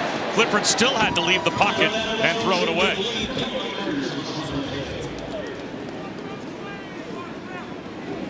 I think you're going to get Kane on a hold on that blitzing linebacker. There are 2 fouls on the play. Holding, offense, number 73. That penalty is declined. Holding, offense, number 21 will be enforced 10 yards from the previous spot. 2nd down. I guess Noah Kane's blitz pickup wasn't quite as beautiful as I thought. Well, he does a good job initially. Watch the tailback. This is good by Kane. Impact is great there. Now just run your feet, run your feet, run your feet. You see how he lunges after impact on Barnes? That's where that hold comes in. If he just put his helmet in the chest and ran his feet, he'd be fine. Now you're going to get zone coverage. You got zone coverage from Illinois on defense. motioned your back out. He's getting covered by its corner at the bottom of the screen. This should be a zone-beating concept. All day to throw, and Clifford extends the play and throws it over the head of Noah Cain. And that's on Sean Clifford. I mentioned it before the snap. You motion your back out there, the corners, that is a zone defense. Just get a completion. It's 2nd and 10. When you play quarterback against zone defense, someone's always open. It's your job to find him and find him quickly. Sean Clifford has played too many snaps to hold on to that ball. Throw it out to Cain, you're going to be in 3rd and 4 at worst. So you can see Dotson widest to the bottom of your screen, to the near side left, 3rd down and 20. So that motion get followed, you're going to get man covered with pressure. Clifford looking for Dotson. There's the deep square in, but threw it behind him. Now, Sean Clifford is not himself. We have seen him play at times this season much more sharply than he has played today. Dotson's just got a deep in. This is what I want to see out of this ball. Get thrown underneath those dropping defenders. You don't have to think. Watch these underneath defenders. Watch 30. Throw it over his head, just with some touch to a spot. Not every ball versus a defense has to be thrown through a window. Sometimes you can throw it over defenders. Wobbly kick from Stout. And it takes a Penn State bounce. And rolls down close to the 12-yard line. 48-yard punt. Illinois with a chance to tie or take the lead when we come back.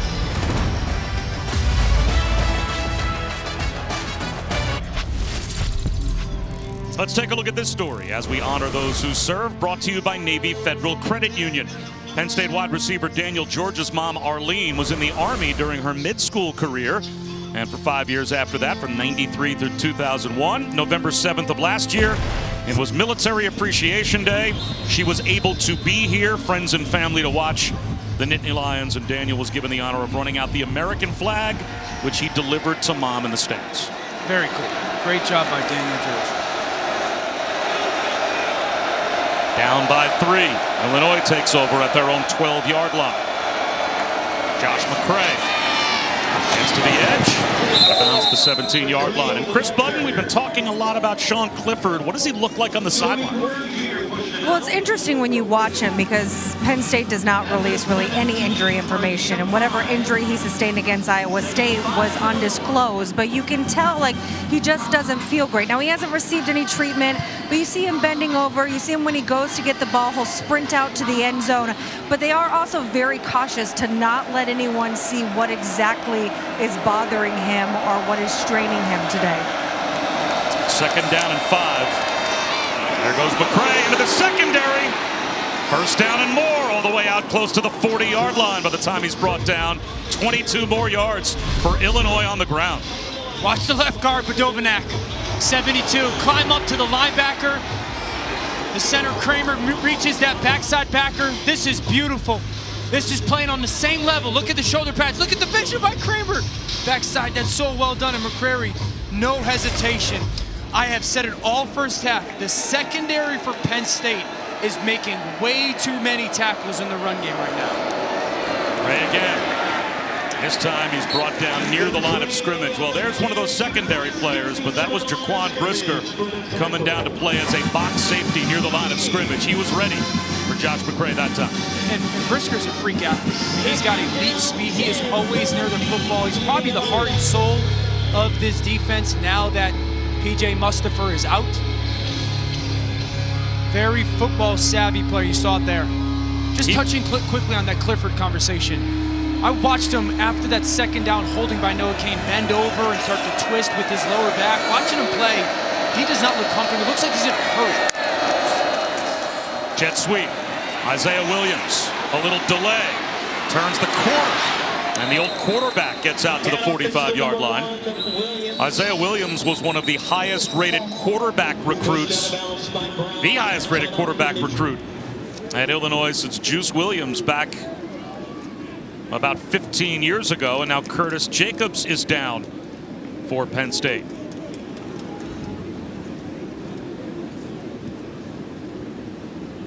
It'll be 3rd down and 4 for Illinois after an injury timeout, will step aside with Penn State still on top by 3.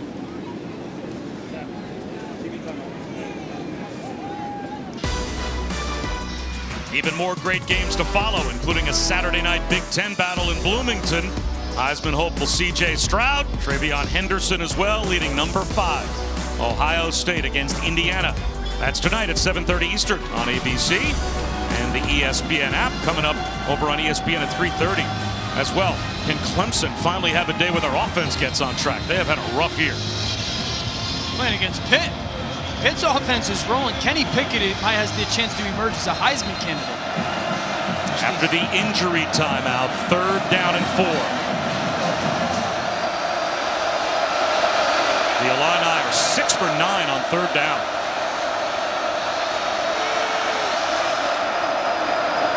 Under pressure and going down is Sikowski. The ball pops out. It is a fumble. It is scooped up by Brisker all the way down to the 21-yard line.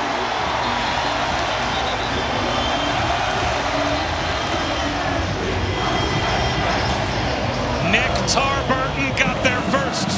And Jaquan Brisker gets the fumble recovery. 3rd giveaway for Illinois, and Penn State in business.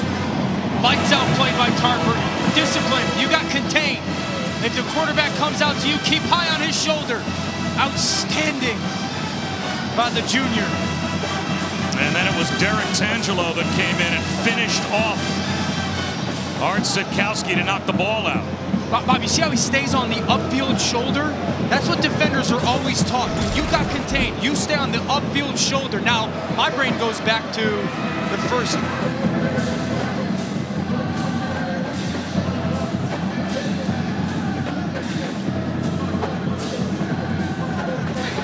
Just candidly, my brain goes back to the first half with the fumble near the end zone for Illinois, and they called forward progress. What is the difference between that play and the potential Chase Brown fumble in the first half?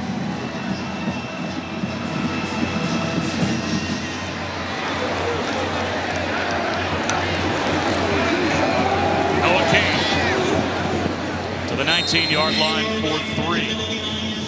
Roderick Perry made the stop for the Illini. I want to go back to that because this is really good teaching. Okay, Tarburton, you have to stay to Sitkowski's right shoulder. See how he goes upfield shoulder. That forces Sitkowski to fall back underneath, and then the cavalry comes. If he gets beat on the perimeter, he goes in the goes for the bottom shoulder, his left shoulder. He could potentially get outside of it. That was such good discipline by Tarburton.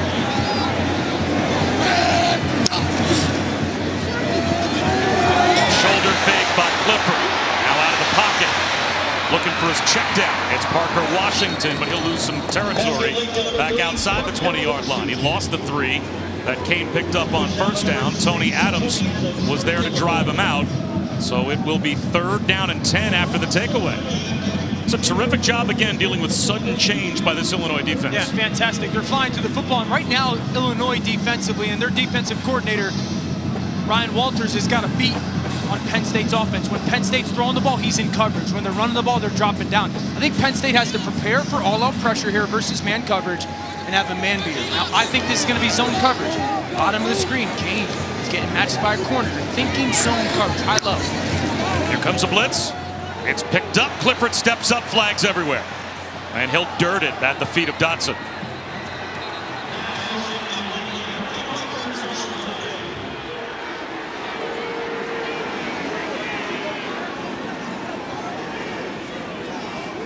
Clifford took a shot as he got rid of the football, and he was slow to get up. I think they're going to get Miranda on the hold, the center for Penn State on that pressure guy.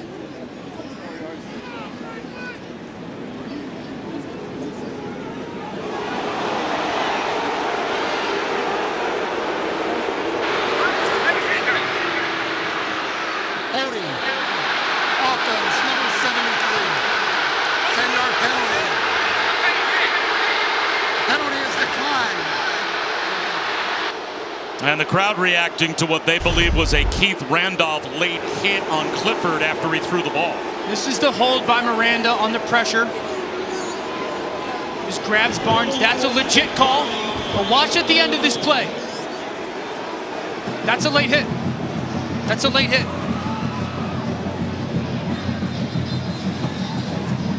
It's a late hit. It's 100% a missed call. The officials will have another conference. Clifford may have been a yard past the line of scrimmage as well when he threw that ball. Penalties decline. It's fourth down. No matter what, they're declining penalties because it turns it into fourth down. Correct. And now Penn State will send out their field goal group. That's 3 turnovers, though, for Illinois. And even if Jordan Stout makes this field goal, that's 6 points for Penn State off the 3 turnovers. Absolutely incredible job of playing sudden change defense by Illinois so far in this football game. Incredible because the turnovers have hurt this football team. They've minimized their impact. Stout from 40.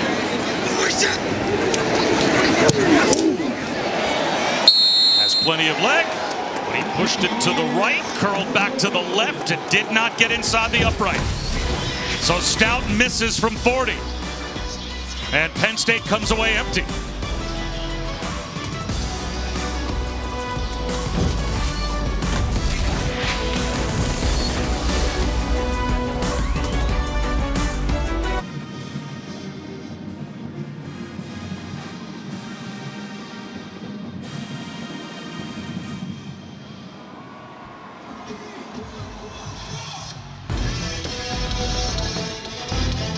Kick off your Week 7 NFL Sunday, 10 a.m. Eastern, with the Countdown crew on ESPN and the app.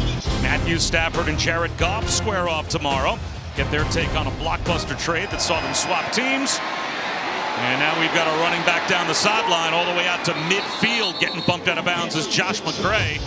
That's a big run. By the way, Monday Night Football this week. Saints Seahawks. Monday Night Countdown at 6 Eastern. Big bodies on the field.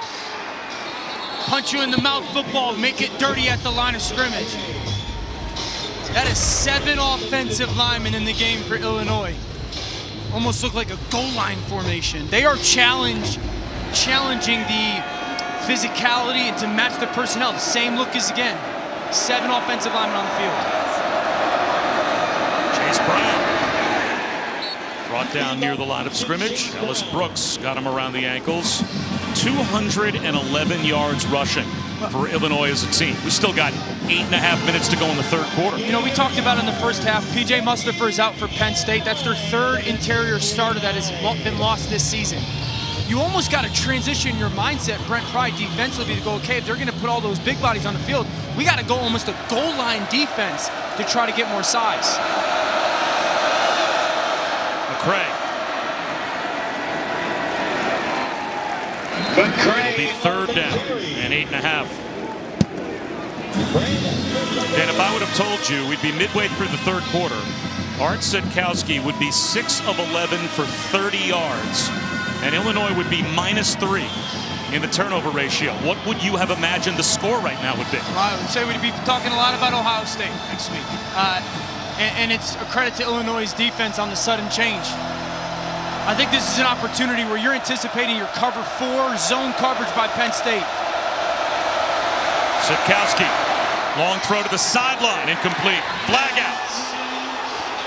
Casey Washington got tied up with Joey Porter, and Porter is going to get called for pass interference.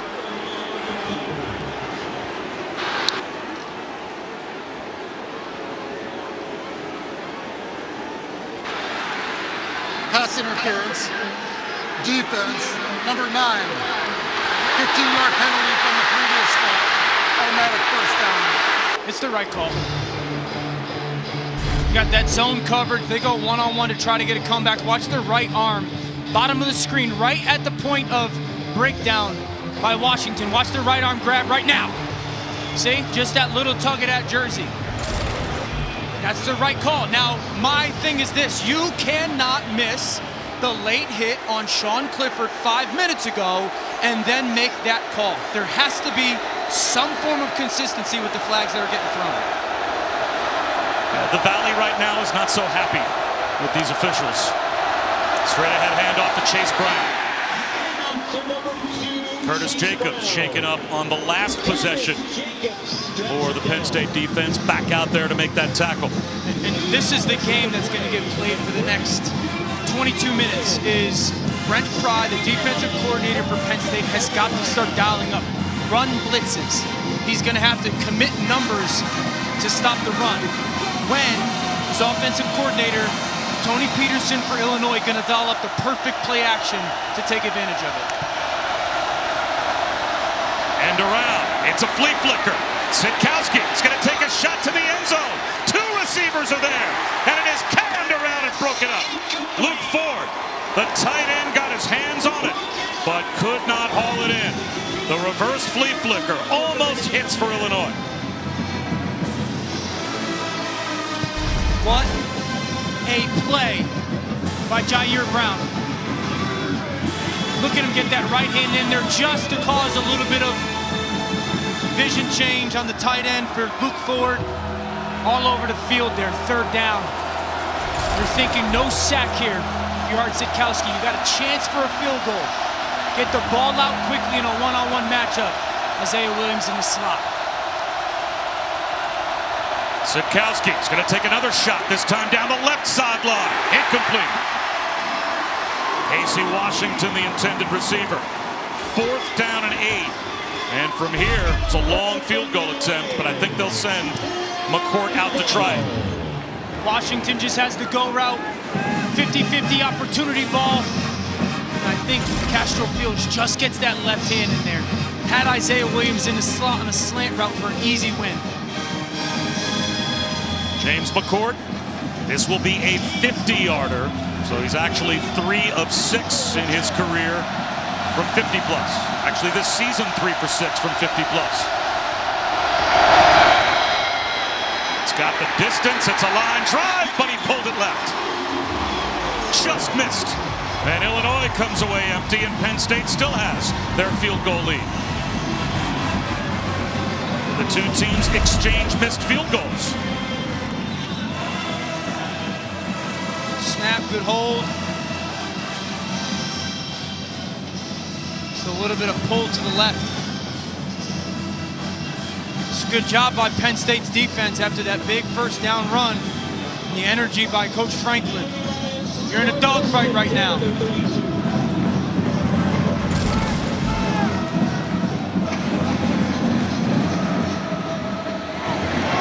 Penn State takes over at their own 32.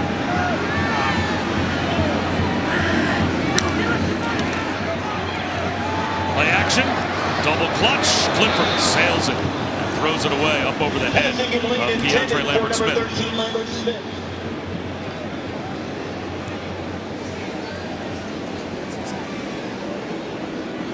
For right now, for Penn State, they've gone such a long period of time without success offensively in this game. You're trying to figure out who and what they can depend on. Now, I'll go back to Jahan Dotson. I don't care how he gets the ball. He just needs to get touches. Throw him a screen, throw him a hitch, something like that. Your offensive, you got so many people in the box. Swing pass, caught by Lovett. Gets to the 34-yard line, so only picks up a couple. Good tackle by Devin Witherspoon in the open field. This is what I would like to see on this third down. I would put Jahan Dotson by himself and everybody else away from him. And I'd motion my back. If it's man, we're throwing the ball to number 5. And if it's zone, we're going to have a zone-beating concept, Sean. You just get the ball up for a completion.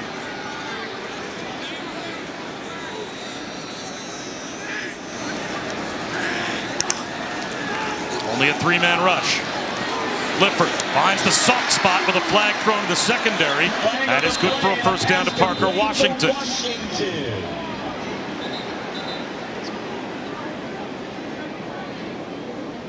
think they're going to get Illinois. It's going to be like a legal contact on Witherspoon. Personal foul. Face mask. Defense, number 30. 15-yard penalty.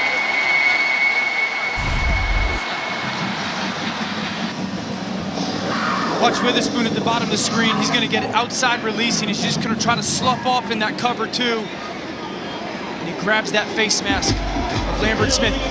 Here's the thing for me that stands out about that play. That's the first play I feel in a long time that Sean Clifford played in rhythm. 1, 2, 3, hitch ball out against zone. That's how you got to play versus zone. Get it out for completion.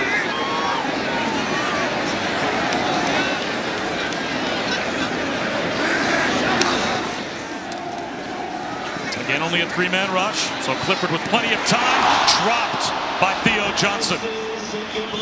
Johnson had a chance to split the safeties for a big gainer, but headed upfield before he had complete control of the ball. Clifford is peeking to your left, right now on the screen, his right. Overflow by the defense, comes back to number 2, and it's right to Johnson, and he just lets it get into his body. Get the hands out in front. Never let it get into your body. Good eyes and protection by the Penn State offensive line. Just let the ball get into his body by Johnson.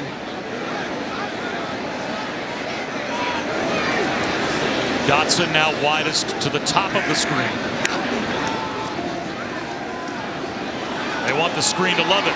He gets a block from Dotson, breaks a tackle, but now gets bottled up, nowhere to go.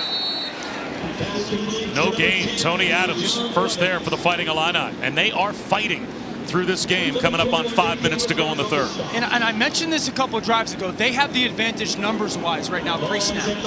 When Penn State calls a pass, they got more people in coverage. When Penn State calls a run, they got more people down near the line of scrimmage. Offensive coordinator Mike Yurcich has got to figure this out. He's got to figure out how to get a numbers advantage in their game. This is 3rd and 10. You've gotten so much blown-out zone coverage. Sean's got to play on time here versus this zone defense. This fake snap right there. Brown drops back. Anticipate zone.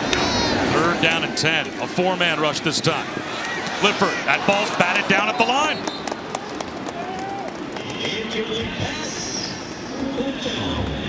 Isaiah Gay was able to knock down the 3rd down pass, and it will be a punt for Penn State. He's going to have Washington crossing. Gay brings a wrap, and again, vision on the quarterback, gets that right arm up and knocks that ball down. Such good awareness. You've heard me say this, Bob. Sometimes defensive linemen, you're not going to get to the quarterback, impact the play. It's a great job by Gay. This is an Illinois defense that was not in the top 100 in America coming into this week in pass defense or total defense, but they are doing the job against Penn State so far today, although they have hurt themselves. That's the biggest reason why they're still behind. Absolutely, and they're still in this football game. There's been some miscues. There's been some mistakes by this Illinois football team. Early drive, they're running the ball so well. Trying to get overly aggressive leads to that interception. Play action fake when you're running it well. Big hit by Smith and the fumble. Then the missed field goal with the opportunity to tie the football game at 10-10. They are right in this football game with the ball backed up onto their own 10-yard line.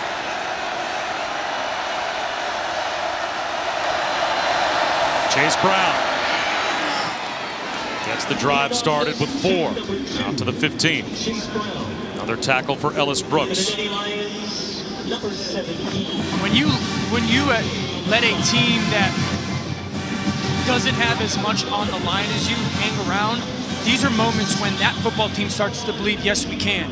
You start getting a little bit more aggressive because you're playing with house money. You don't have as much to lose as Penn State.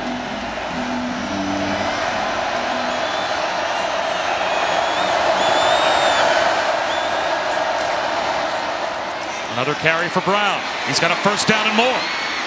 Out across the 30 to about the 32-yard line. Chris. Yeah, to what Dan was talking about, watching that Illinois team on the sidelines, they're just happy. Like, they just play free, even in bad moments. Like Sikowski, after a turnover, he doesn't get down. It's just a team that's laughing and smiling from high point to low point the entire game. They're a 2-5 football team right in it with the number 7 team in America. So they're playing with house money, and they continue to pound away with the run game. There's Brown again. He's got about 8 more yards before he's driven back. 8 yards to the 40-yard line for Illinois. I cannot be more impressed today Arnold and McKee by the left guard, Badovanak, and the center, Doug Kramer. Those two have done such a good job of staying connected and then climbing to the second levels. Well, some of the tape that you showed us this week that you the opposite. Where do you think that came from for this Illinois offensive line that played so disconnected at times this season? Yeah, their coach knows what he's doing. Quarterback sneak as Art Sitkowski tries to shove the pile past the line to gain, and it looks like he's got a first down. You know, I think Brett Bielema just completely understands offensive line play. He understands size and length and transitional power. One of those things he talked about when it comes to recruiting is understanding what guys can use transitional power. And they weren't a terrible run game. You know, Chase Brown averages 7 yards per carry. They just weren't getting enough touches and rhythm and getting first downs, and that's the difference today is they're generating first downs that creates more plays to get called. Here's Josh McCray. Blows up the secondary again. Down to the 42-yard line of Penn State before he's brought down. 16 more yards, and that will put Josh McCray over 100 yards rushing in the game. Watch the left side of the bunch in the slanting by Penn State's defense. You pin that, you go inside out on the blocking. McCray just gets downhill. I mean, that hole is huge. Talked about that movement by defenses. If you anticipate the movement and you shut it down and then kick out, there are going to be gaping holes for your run game. They're getting chunk plays, as you can see, on first down in the run game. And they've got 260 yards total. Brown back in. He's got a $166 and a touchdown. And looking for more here. That's another first down run of 6, maybe 7 yards. Brandon Smith made the stop. Bob, watch Kramer. It's so good. Watch Kramer here and just the vision he plays with. Okay, this is understanding what movement looks like. Get up, find peel back side. Again, Badovinac, excuse me. Both those guys are doing such a good job of initial impact, then where's the other guy coming? Where's that second defender coming from?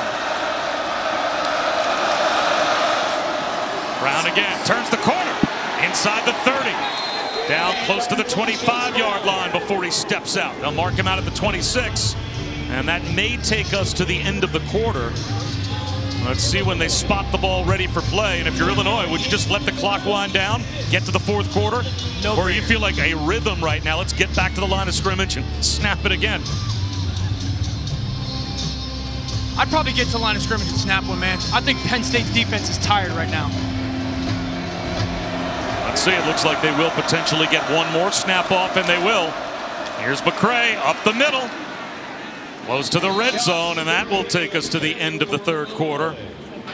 This is the end of the third quarter. His crowd in Happy Valley is worried, as is the head coach, as we head to the fourth.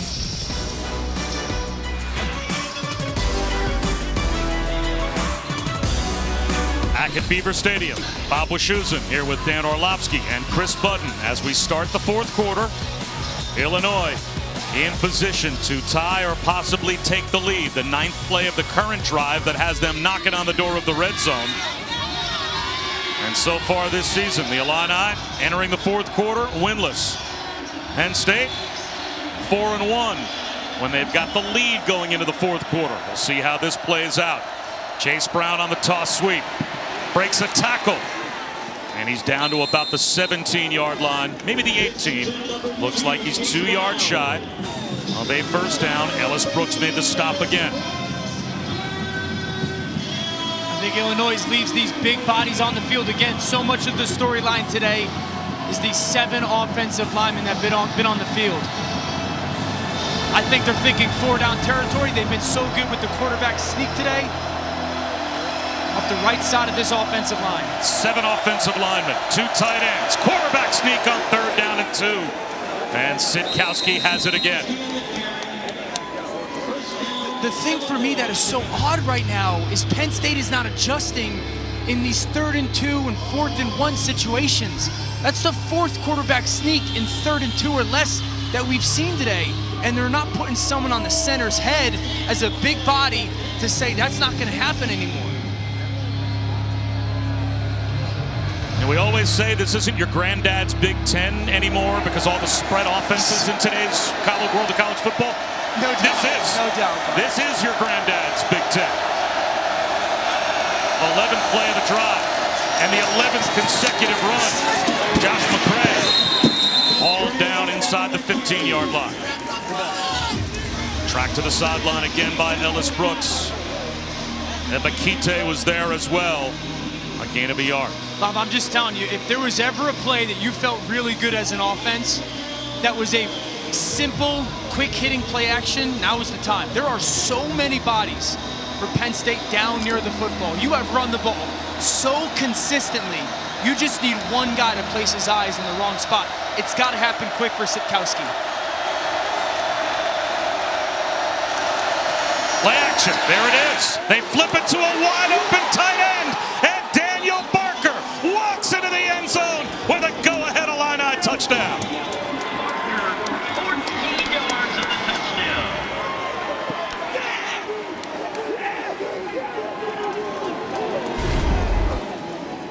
This is it. Barker lines up at the right tight end. This is called sifting. Watch him go underneath the defense, cross the backside. Little ball fake, get your eyes around, bang. Walk-in touchdown. You get so many eyeballs paying attention to the run. You just need one guy wrong on the backside. The pass was completed beyond the line of scrimmage. Therefore, an eligible receiver downfield on the pass. Offense, number 75. 5-yard penalty from the previous spot.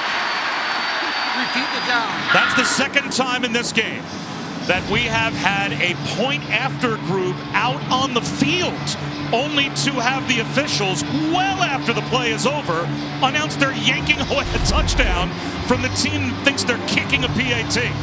Watch 75 Pillstrom. Now, I mean, that ball gets caught and he's 5 yards downfield. I love the play call, but I believe that is the right call by the officials.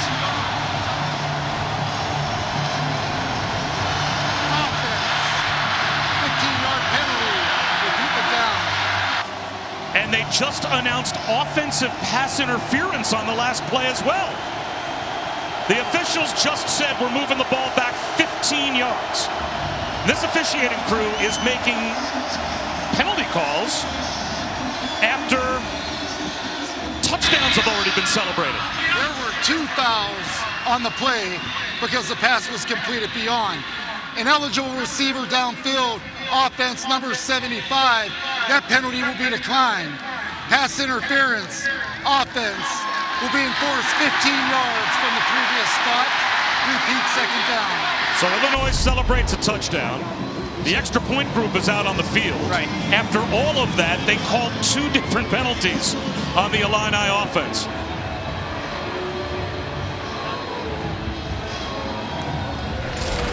Here's my thing. That ball was snapped from the 9-yard line. The ball was caught behind the line of scrimmage. The blocking should not matter if it's caught behind the line of scrimmage. Yeah, they announced that the ball was caught past the line of scrimmage. So that will bring it all the way back out to the 29-yard line. And what a moment ago Illinois thought was a touchdown becomes second down and a mile. 2nd and 24. Chase Brown with another flag down to the 30-yard line.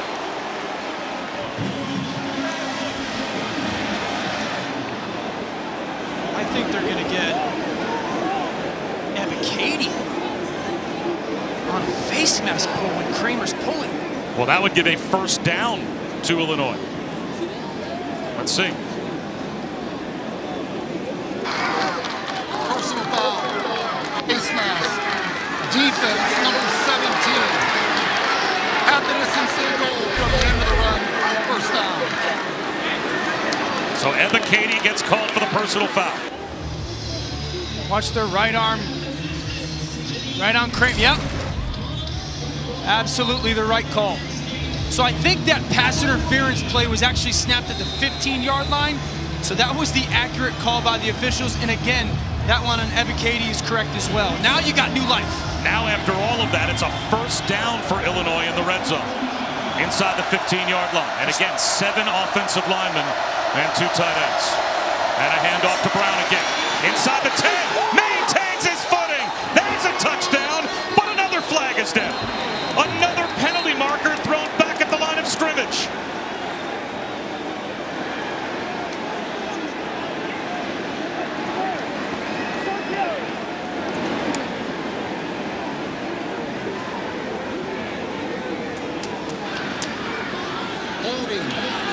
offense, number 63. 10-yard penalty from the spot of the foul. That's the right tackle, Alex Palczewski. I think he's going to grab Smith here. Watch Palczewski, 63. Okay, he's going to get Smith. He's got him with the left arm. I don't know anymore, man.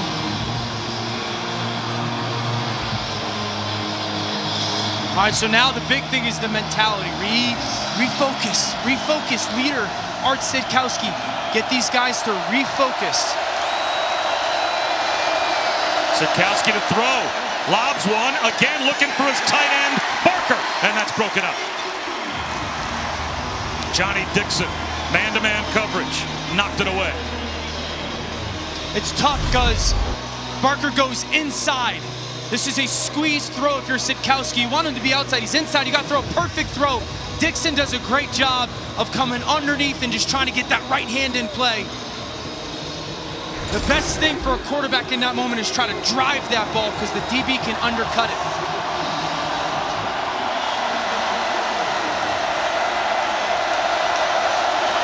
Chase Brown. Down inside the 20-yard line. So now it's 3rd down and long, 3rd and about 14.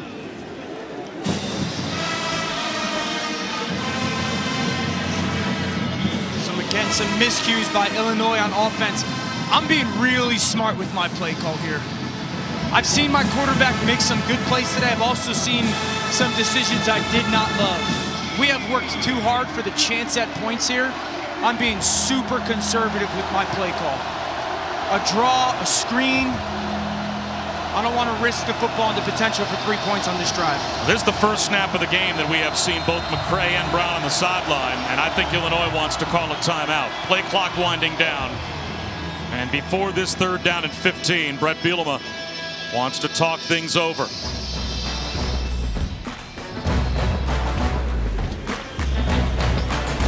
This is for the Mannings tonight. You've reached Peyton and Eli. Leave a message. Hey guys, it's Bill. I'd love to come on and inject some energy into the megacast. Call me back. Watch Peyton and Eli. You never know who'll drop by. That'll be fun to watch. Yeah. Of course, if the Jets beat the Patriots tomorrow, it may be a little less fun for no shot. Bill on Monday.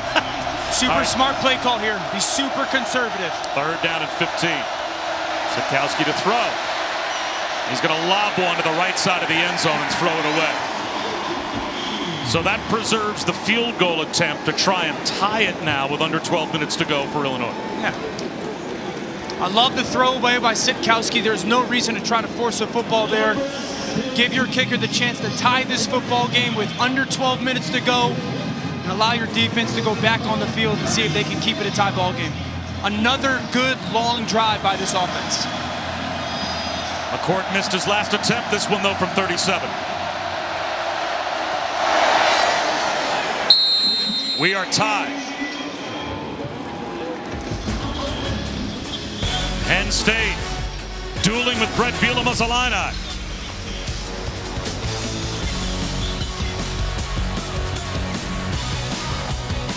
College football on ABC is presented by Arby's. We have the meats. Welcome back. Illinois senior defensive back Taylor Litsky hosted an Orange and Blue Kids Camp. Free football for kids to learn from him, and he has such an incredible story. He worked 2 jobs. He slept in his car, was a walk-on, eventually earning a scholarship, and in doing that, it allowed him more time to also be able to focus on his daughter and football. Really incredible the way that this hard worker has given back to his community. That's great. So many stories like that in college football. What a stud. I mean, talk about a guy that is no excuses. My hat's off. That's incredible. Yeah, he's part of a defense, that Illini defense now in a deadlock 10-10 tie with under 12 minutes to go. Penn State about to get the ball back. And Lovett will let it fly through the back of the end zone. Let's go back to Kevin Nagandi.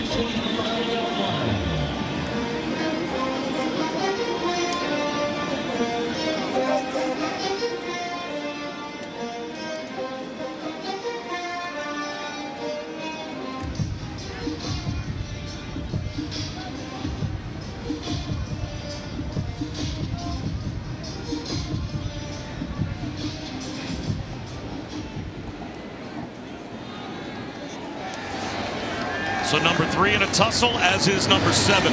Sean Clifford has struggled outside of one first-half drive. John Lovett will run it here. And he'll only pick up a couple of yards. And down at field level, Chris, how does Clifford look? Well, he had gone into the medical tent for a bit, did not receive any treatment. He came out, and I can tell he keeps pointing and pulling at his right torso. Then he got up and started throwing, and it wasn't just a light catch. It was full effort, throwing on the sidelines, trying to stay loose. He might throw it here on 2nd down and 8. Empty backfield. There's the wide receiver screen. Lambert Smith tripped up at about the 31, maybe the 32-yard line. So it will be 3rd down and 3. Sidney Brown, the twin brother of Chase Brown, made the stop. That explains some of the kind of the hurried play in the pocket out of Clifford today. Big play here. Got man-to-man coverage. Clifford knows it. Picks and rubs. Picks, rubs, meshes. They motion to a bunch. He looks in that direction. Gets out of the pocket. Sidearms one to the sideline. Coming back to try and scoop it up was Dotson. And it looks like they will call it a completion to the 40-yard line. Jahan Dotson scooped it up for a first down. I mean, this looks like an absolutely lights-out catch. Get the hands underneath. What a catch. And they snap it quickly, but replay buzzed down before they could. That's a catch.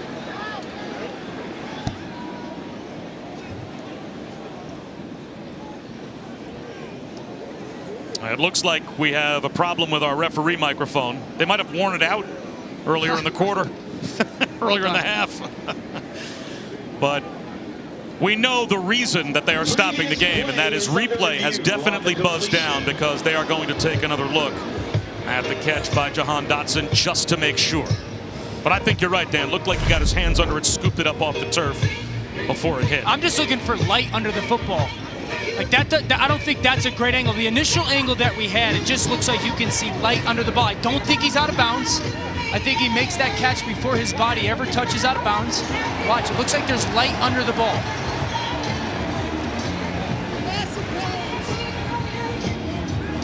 Now the question, does his shoulder or helmet hit?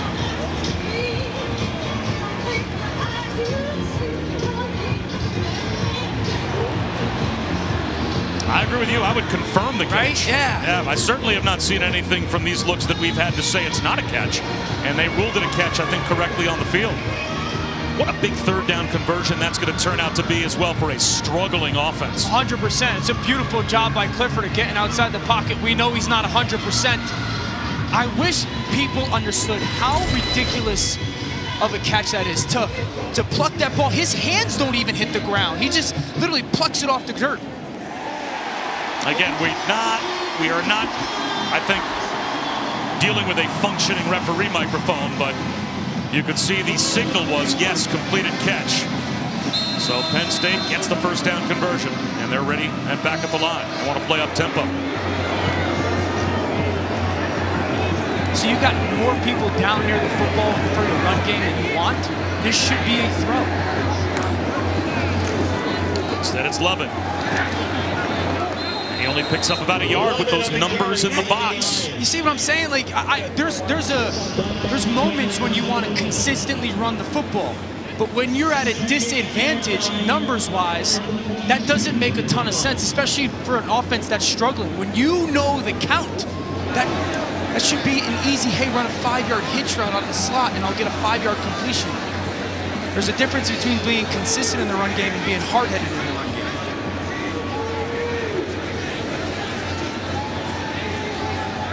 So again, I think you're getting single high safety here, which should be a pass to the slot up top. You got an advantage in your pass game.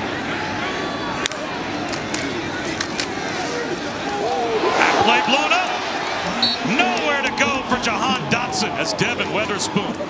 He knew that was coming from a long way away. A loss of 3.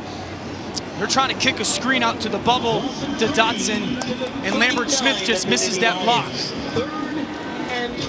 But that would be an extension of the run game, something like that. That would be what you call on 1st down. No, Lambert Smith makes that block and you're going to get some yardage, but I want to see a pass concept. Now this is when you've seen pressure and blown out coverage. You're going to have to try to get something past the sticks, play on time. Here comes a blitz. Clifford in trouble, and down he goes. Witherspoon does it again. He got a tackle for loss on second down. He gets the sack on third down.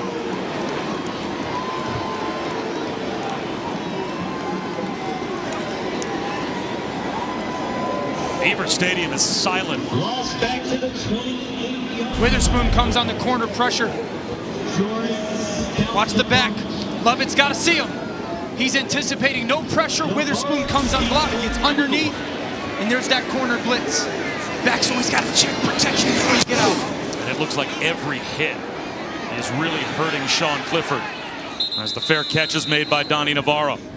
So an offense that's got 292 yards rushing has it back.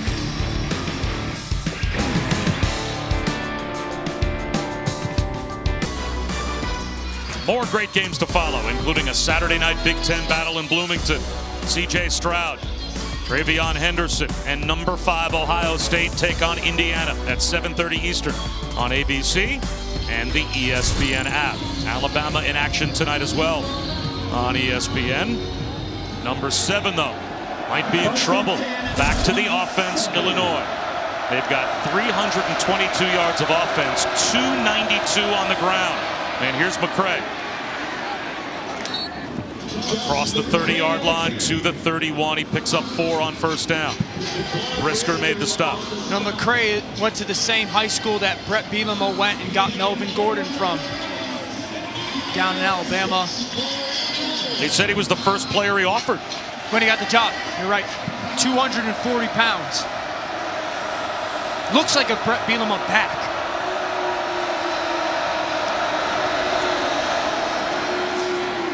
About 1.5 yards shy of the first down is McCray. And that will put Illinois, I think, at 300 yards rushing. Officially 301. And it's third down and 1.5 yards. And we've talked about this a little bit. We have seen 4 quarterback sneaks in this situation. There has to be somebody put on the center's face, right on his head, to not allow that. Penn State does not do it.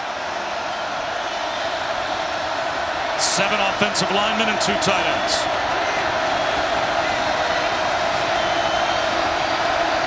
Play clock down to 5. McCray turns the corner, first down. Hammered out of bounds, but not before he moves the chains. Jair Brown made the stop. Illinois is now 8 for 14 on third down. In the last 50 years, road wins against an AP top 10 opponent for Illinois. They've done it twice. That was an awesome check by Sitkowski. Realized no one was on the edge. They had compacted everybody on the second level of defense. He checks to the outside zone. Easy first down. Straight to the left now. 1 yard. Strung out nicely that time by the Penn State defensive front. Josiah Izzard made the stop.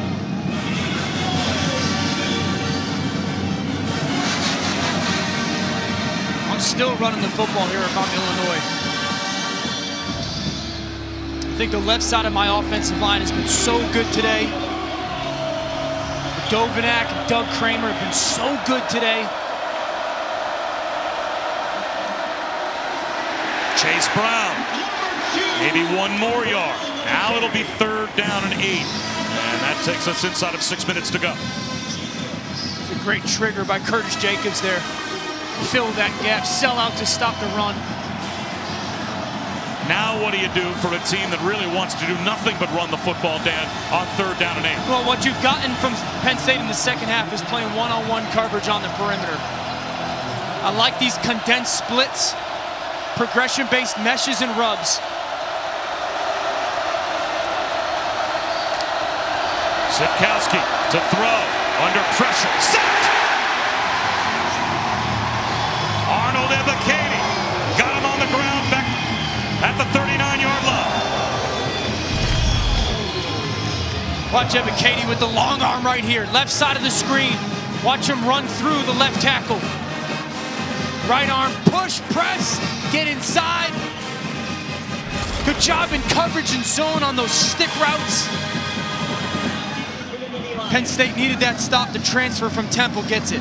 5th sack of the season for Ebiketie. And a spiraling punt that Dotson Fair catches near his 15-yard line. 46-yard kick from Blake Hayes. 4:44 to go.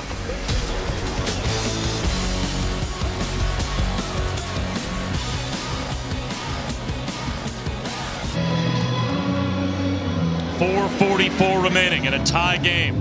Bob Wischusen, Dan Orlovsky, and Chris Budden here at Beaver Stadium.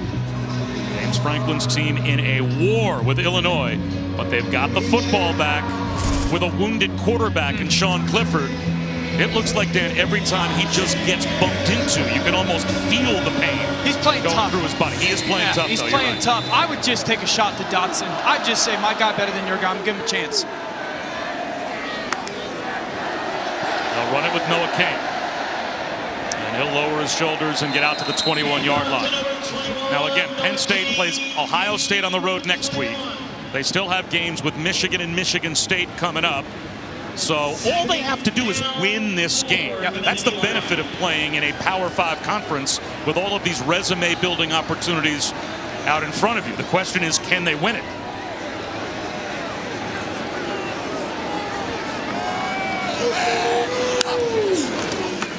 Kane again.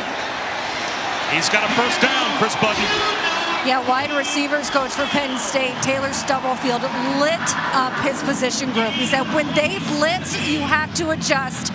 We play at Penn State, your expectations are higher. You would know. Purdue graduated as the all-time leading receiver in college football history, Taylor Stubblefield, and he's right. They all got to step up in the next 3.5 minutes to win this football game. Dotson to the top of the screen.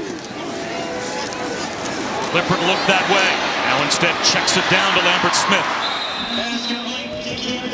He's close to the 30-yard line, only picked up a couple of yards. Yeah, right play, though.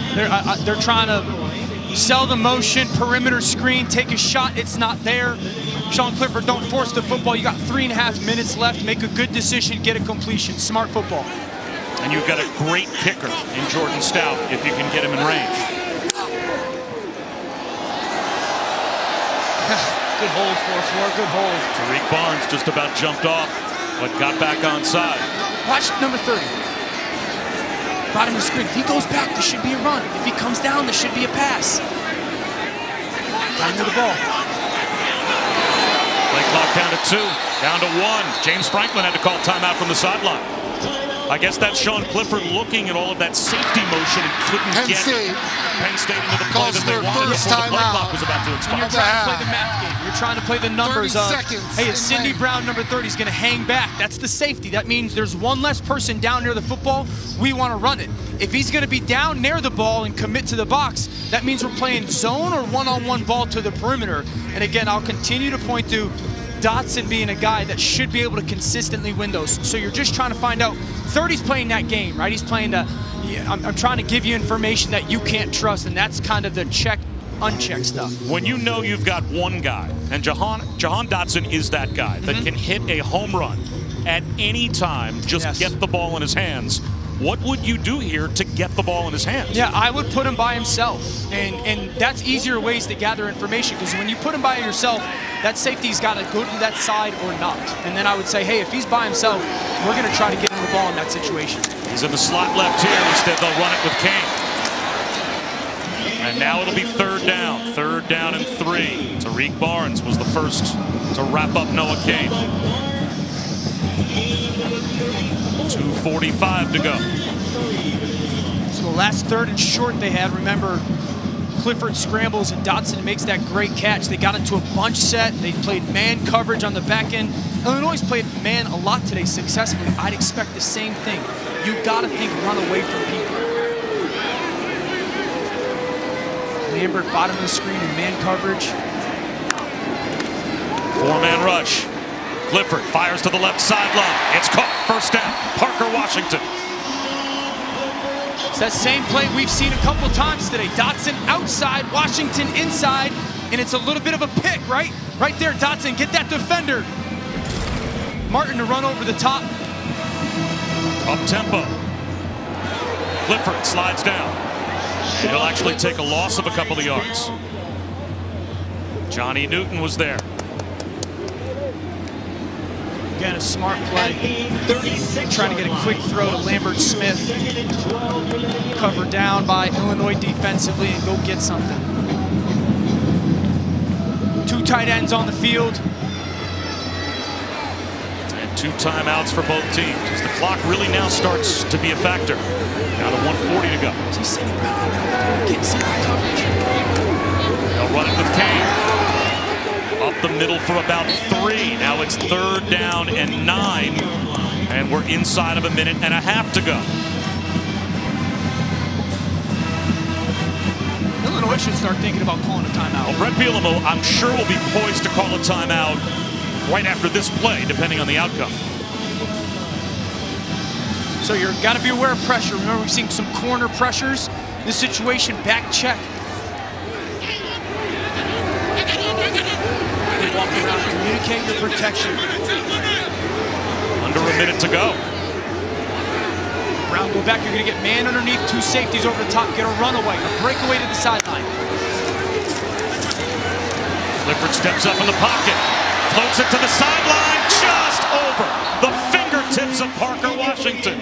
And that stops the clock. 43 seconds to go, so that saves Illinois a timeout. You got man-to-man coverage, safeties stay high. Trailing defenders can stay underneath. They know they got help. Hudson trailing behind forces that almost impossible throw. That's the benefit of playing 2-man. Those guys can play underneath. Look at Hudson. He knows he's got safety help over the top. And so he's going to force a perfect throw by Sean Clifford. Penn State unable to connect, and now Illinois has a chance to get the ball back themselves. Stout kicks it away. It's another NFL kick. All the way down inside the 10-yard line. Navarro muffed it, but he's got help. And it is immediately off of the muff, killed inside the 10-yard line. You can't advance the muff. And it was Litzy back there to save the day. And by rule, when a teammate recovers, it becomes dead by rule. Talk about a good bounce. Litzy, right place, right time. Oh, just seems to lose sight of that ball or spins the wrong way. Litzy, beautiful job. I don't know about you. Okay. If I'm Illinois, I am kneeling on the football. 1,000%. 3 straight times. You know what? I might run it. I might call a run play. You know, I feel good with our run game because if I pop a run, I pop a run. I don't know if I'll kneel on it, but I'm going to call a very conservative run play. Tell our back, cross cover the football, both hands. A bootleg out to the right. Sikowski's going to run it. And he gets bumped out of bounds and goes flying into the medical tent. He picked up 6, and it stops the clock with 27 seconds to go. Officials timeout. A bit of a gutsy play call. He goes into the end zone here. I mean, if that edge is collapsed down or plays over the top like they did on a fumble, that's a bad situation. I still think you can run the ball. Again, if you pop a run here, that's fantastic. You tell your back, cross cover it, meaning you cover the football point to point with both arms, but you never know. Are the odds greater that you fumble or make a mistake than you get into field goal range with 27 seconds to go running the ball? I don't think you can coach in fear like that, though. Well, there's the run, and it's Brown. He's got a first down and more. Keeps on moving the pile out to the 24-yard line. Let's see if Brett Bielema will use a timeout here. The clock stops, of course, for the moment with the first down, but I think they will call it. 19 seconds to go. Illinois calls their second timeout of the half. 30 seconds in lane. Illinois has 350 yards of offense. They've thrown the ball for 30 yards. Wow. So they don't have the chunk play ability in the pass game to get the ball into field goal range. It really hamstrings you as a play caller at this point. Yeah, you would love to be explosive through the air. You can see that number, 320 rush yards. That's why even though you're calling a timeout there, I am still running the football. I don't care if it's my big people on the field. I am not putting the ball in the air right now. Let's check in with Chris. Penn State is also without their defensive tackle, Keziah Izzard. He just came off with a right shoulder injury. And of course, without P.J. Mustipher for the rest of the season. So how risky will Illinois get with their play calling? 19 seconds to go. They still have a timeout. Long way from field goal range, though. They'll run it with Chase Brown. And Brown gets down the sideline. He's got a first down, and that will stop the clock, at least for the moment. He's out to the 42-yard line, picked up 17. Now we're in a different conversation, okay? Because you just popped a run. Call your timeout. You're at the 42-yard line. Illinois calls their third and final timeout of the game. 30 seconds. So I think in this situation, if I'm Illinois, because 13 seconds, no timeout. So you have to ask yourself, can you get a completion, get to the line of scrimmage, and clock it before to have a potential long field goal chance? Absolutely. James McCourt's career long 57 yards. Yes. So to make it to a 57-yard field goal, yes, you got to get to about the 40-yard line, maybe the 39. So you are looking at about 17 or 18 yards to have yourself a shot. And a big thing here is you're telling your quarterback, we're going to try to get a chunk here. Your receivers, catch the ball, get down. You are not trying to get extra yardage. So Sitkowski will throw to the sideline, and that's incomplete. Isaiah Williams, the intended receiver, but that was only to about the 50, and he would have been tackled in the field of play by Daquan Hardy, even if he came up with that reception. Now 8 seconds to go. Now this changes everything. This is either, hey, we're going to try to lateral the football. I don't like that here because defense obviously can get that, or it's a Hail Mary. You know, can he throw it far enough? You are not throwing the football somewhat in play here.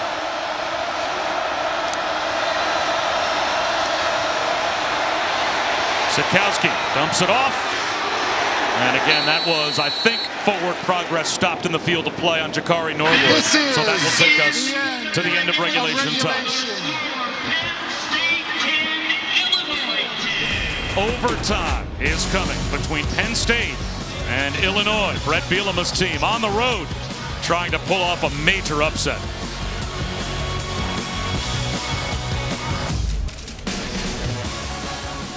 Penn State and Illinois,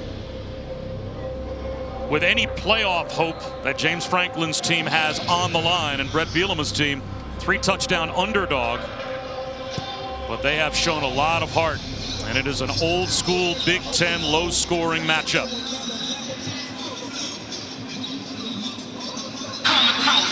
Gentlemen, congratulations on a hard fought and well played 4 quarters of regulation. This is overtime. Beginning with the overtime period, the winner of the toss shall have their option of offense, defense, or which end of the field.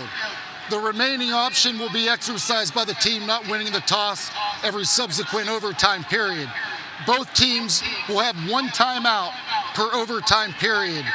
Beginning with the second overtime period, teams must attempt a 2-point try. Beginning with the third and subsequent overtime periods, teams will attempt a 2-point conversion from the 3-yard line. Got it? All right. Here's our coin. Here we go, 14. Here's our coin. That's heads, tails, tails, heads. You're the visitors. What's your toss? Heads. Call. Heads is the call. And it's heads. Illinois, you won the toss. I like defense. You like defense? Yes, Penn State, which end of the field? You want to defend that end. Okay. Swap defense on this end. You're going to be on offense first. Yeah.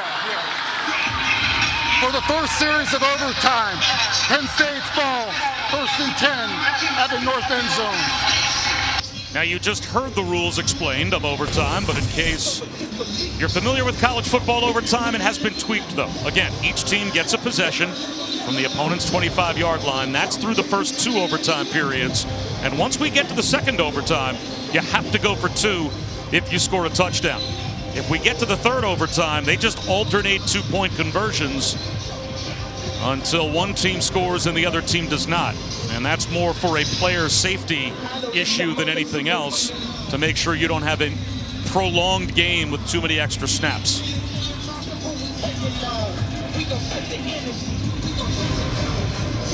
So Dan, now Penn State, where do they go for answers offensively in a game where they only have 207 yards of total offense?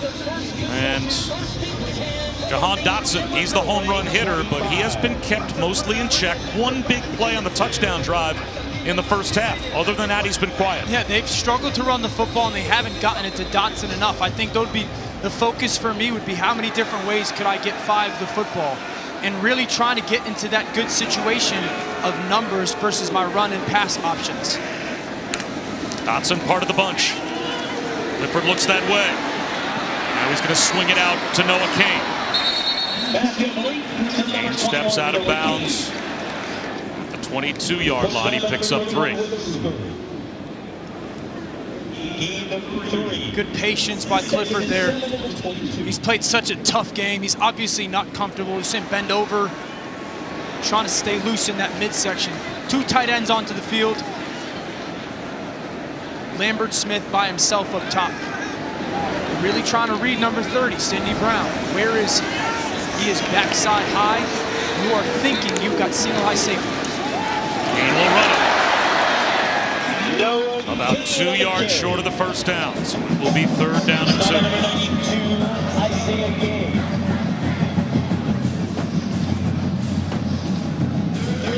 I'm surprised we haven't seen any more big tight ends on the field. You know, 3 tight end sets. They've got 3 tight ends out there now. They just brought Tyler Warren out. He is stacked left with Dotson. The other 2 tight ends are both set right. There he goes in motion. Play action. Clifford swings it to the tight end, and it's read beautifully. Nowhere to go. Tony Adams comes up to make the stop. It is 4th down. 4th down and about a yard. I think James Franklin is going to go for this.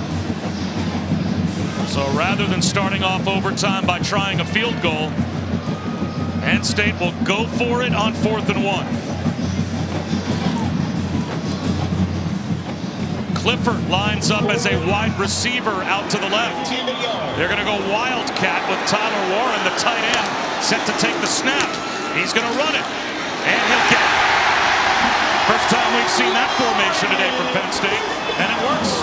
He picked up a couple. It's a really good job by Warren. He just found a way, got his body kind of falling sideways, kept his balance, because at the initial point, Illinois won that rep.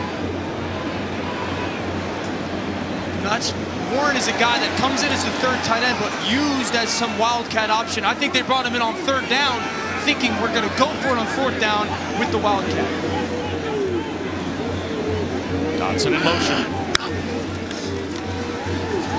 Little pitch and catch out to the edge. Maintaining his footing is Brenton Strange. What great balance by the tight end. Down to the 9-yard line. He picked up 5. 2nd down and 5 inside the 10. Owen Carney made the stop on Strange. I like the way they're using Dotson right now. If we can't get him the football, let's use him to gather eyes by the defense and some of these easy outside on the perimeter throws for Sean Clifford. Now they'll go with smaller personnel as Tyler Warren goes out. DeAndre Lambert Smith back in. Dotson's one-on-one up top.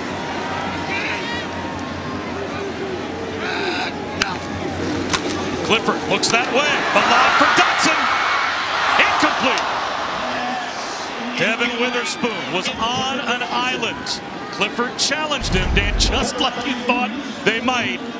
And they just miss. It's just a fade with a ton of space. Witherspoon does a good job. Get the right hand up there. Dotson so close to making that catch. Pretty good throw by Sean Clifford. And it kind of goes right through Dotson's extended reach. It's the right play, though. You throw that ball to 5 all the time. And now it's 3rd down and 5. They have to get inside the 4 for a first down. And coverage, we've seen Witherspoon, Washington go to the flat so many times.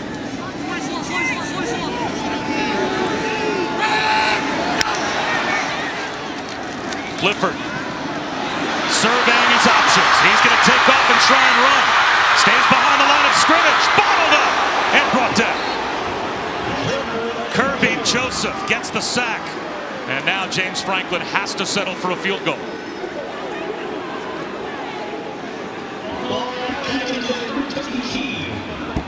Went to the well too many times. They try to get Washington in that slot flat again. Illinois played over the top. It's somewhat of a too predictable play call in that situation for Penn State's offense. 31-yard attempt for Jordan Stout.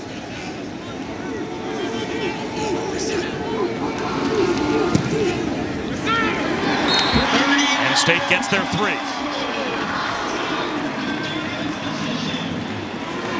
So win by Illinois, right? You win the coin toss. And you hold to a field goal? Absolutely. Yep. And I was watching the Illinois sideline after Kirby Joseph made that tackle. Sure. And that whole offensive line, especially knowing how they have physically won this game today for Illinois. They've got 338 yards rushing. They were jumping up and down, high-fiving each other, knowing they now have a chance to go out there from the 25-yard line and try and win the game. And the focus point for Illinois right now is win first down right here. Same with Penn State defensively. Because whoever wins first down in this moment is going to have such a swing of advantage in play calling options. Chase Brown inside the 20-yard line, stood up, maybe right at the 20, but it's a 5-yard gain. Jair Brown made the stop. And this place went from dead silent while Penn State's offense was out there to now Illinois trying to win it right into the teeth of the student section. And if I'm Illinois, I'm going back to the big bodies. I'm bringing 7 offensive linemen into this game, and we're going to run that power run game that we've seen so much off our left side.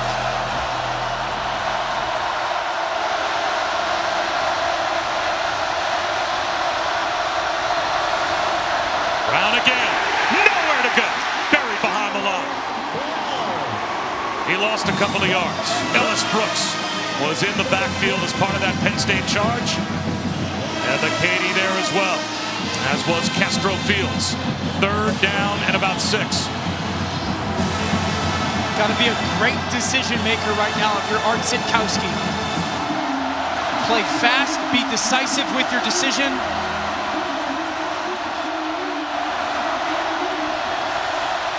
Got man coverage across the board from Penn State. Jet sweep. It's a trick play. Casey Washington throws it, and it's broken up. Almost intercepted by Brisker. So now Illinois will have to settle for a field goal attempt to try and tie it. Second time we've seen this play out of Illinois. Watch Brisker, middle of the field. Pop in the right side of the screen, break on the ball, go make the play. It's phenomenal discipline, phenomenal discipline. 39 yards away for James McCourt. He's 1 for 2 today.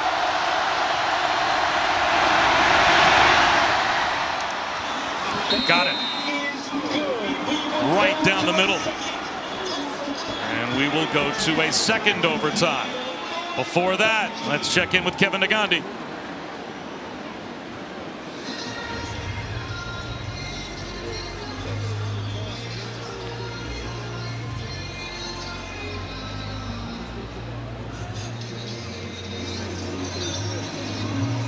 So now we've only had field goals exchanged in the first overtime.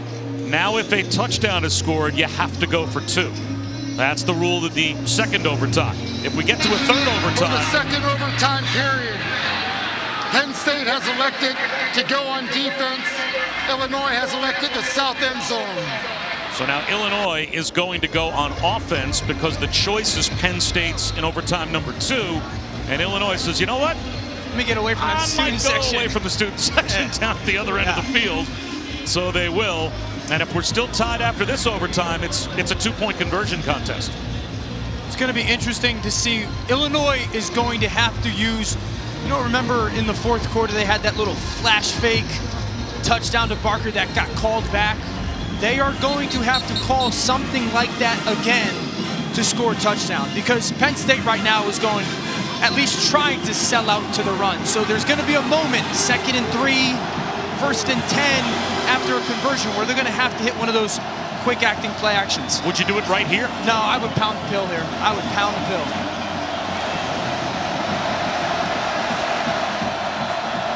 Three wide receivers. They attempt to spread Penn State out if they can. And there's the run for Brown. Looked for a crease to form, and nothing showed up. He only picked up about a yard, maybe a yard and a half, and he is slow to get up. Officials timeout for an injured player. Chase Brown just stayed flat on his back after he took that hit.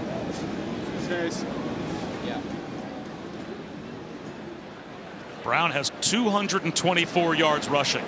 So to lose him would be a tough player to lose. But Illinois also has Josh McCray, who's got 127 yards of his own. He's following his pullers like he has all game. It's a phenomenal fill by the secondary, and it's like he hits his head hard on the ground. That was Ellis Brooks that came over. And those helmets collided, and that kept Brown down. And there is, you're right, his twin brother over there to check on him.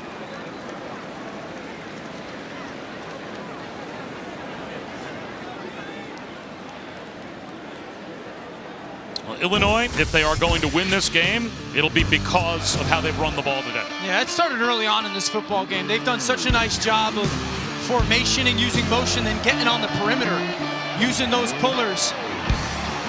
Dovanak and Kramer, vision by Brown, forcing the Penn State secondary to have to tackle early on.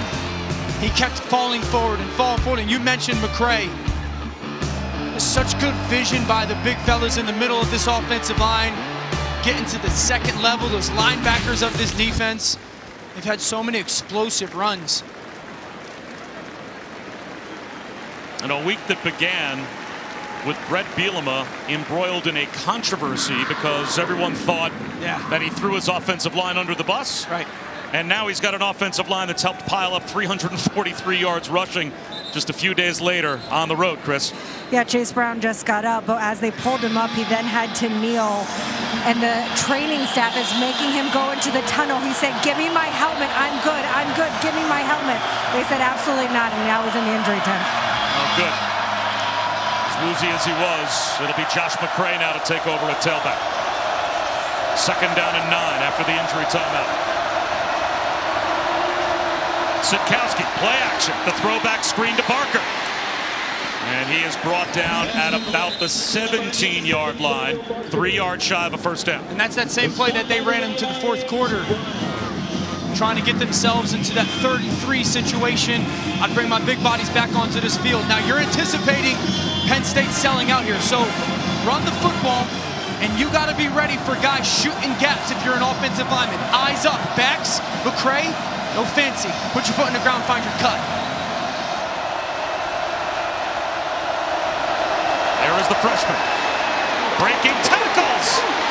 Inside the 10. Finally brought down at about the 8 by Jair Brown. 240 pounds. And he gives Illinois a goal-to-go situation. Bob, it's no games playing, though. Watch. Right foot in the ground. Now go. Make that secondary tackle you. Arm tackles by Castro Fields and Brisker. That's what the big body brings. And again, I'm running the football, and I'm McCray. Trust your eyes. 1st and goal down to the 7-yard line. Straight ahead goes McCray to the 5-yard line for a couple. Now actually mark him down, it looks like, at about the 6. So only a gain of 1. I think this is one of those times where you can get to the line of scrimmage if you're Illinois in that same formation. And if Penn State is really condensed in the middle between your tackles, you can try to get a ball out to the perimeter in your run game.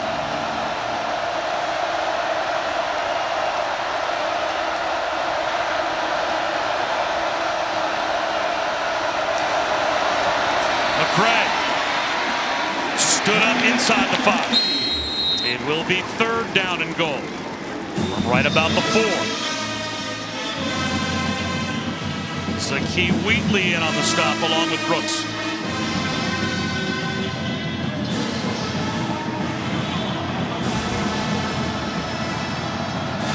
To get in the end zone at some point, does Illinois have to put the ball in the air? They're going to have to. Yeah. Unless you got a great play where you can look at Barker off the right side, cross formation. Play action. Sikowski will throw to the back of the end zone. A jump ball incomplete. Joey Porter had Luke Ford pinned up against the back of the end zone with nowhere to go. And now the field goal unit out there for Illinois to try and give the Illini their first lead. This is really good job by the sophomore Porter. Watch the right side of the screen. He's playing pass. He's ready for it, not biting on that play action fake and forcing again an impossibly perfect throw. Good job by the Penn State defense. A little bit of bending, but when you get down there, no break. 22 yards for McCourt. And now it will be on the Illinois defense to see if they can get a stop. Once again, Penn State, a touchdown would win it. And I think you saw that in the play calling out of Illinois right there. They're confident, okay, we're not going to give this football game away. And their defense is playing so good. We know Clifford's not feeling great. They believe that 3 still gives him a good chance to win this football game because of the way the defense is playing. Oregon UCLA is coming up next right here on ABC as soon as we're done at Happy Valley. Penn State trying to keep hopes of a playoff run alive. Again, they've got all the games they need out in front of them to get to the college football playoff, with games against Ohio State, Michigan, and Michigan State on the horizon. But they have to win today. Clifford, there's the screen to Dotson. He's got nowhere to go. Picked up a yard. Tony Adams has really been solid tackling on the edge. And he came up and met Dotson. Witherspoon has been just as good on the other side. Their corners have tackled really well today. They've tackled well. And you know, I've been critical of Mike Yursich, their play caller. That's the right play call. If Strange makes a block,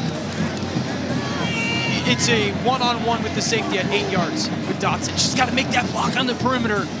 That's the right play.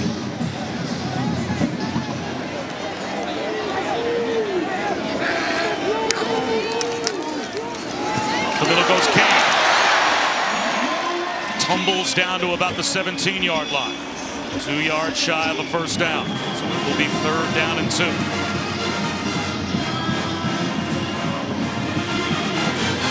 I think Wildcat maybe here again. You know, it worked in that 4th and short situation. Well, they're bringing Tyler Warren in. Yep. Although he lines up as an inline tight end as Clifford's under center.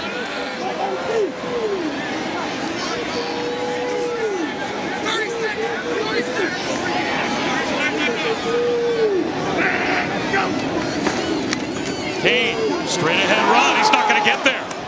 No gain. So now the decision for Penn State is go for it on 4th down. Kick it. Or kick a field goal and get into a 2-point conversion contest. And they will send out Stout to try and kick it to extend the game. I would have liked to see the Wildcat situation there. They've been so good with it in critical moments this year. 35 yards away for Stout to try and keep the game alive, and now Brett Bielema is going to call, I think, an ice the kicker. Calls for timeout of the overtime period. 30 seconds in lane. I think it's one of those moments, certainly you might be trying to ice a kicker. You're also talking to your guys and making sure, hey, we are behind the football. We are not trying to jump this ball and all of a sudden we get an offsides and we give them a first down and that be the reason we lose the game. Again, you're not trying to do anything as a football team to lose the game. Make them make this kick. That's the way you're communicating in your huddle. Because the head coach got to be thinking, we have fought tooth and nail. Yes. For 60 minutes and 2 overtimes. We're not going to lose because we make a mistake. And let's not pretend like that there's not some pressure on Penn State. Sure. Stout to make this kick, Stout right? think about it. And he's got to go make this kick. And he should, but still you give those thoughts.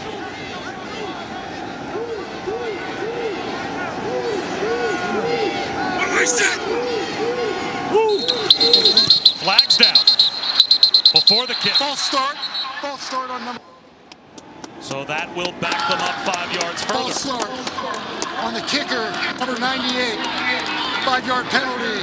It's 4th down. Stout cost himself 5 yards, so now it's a 40-yard attempt to extend the game. And they tried to get him to jump. They tried. This is a great job. But listen. Did you hear? They tried to get him on a hard count. Illinois plays disciplined, and Penn State jumps themselves. Really good job there.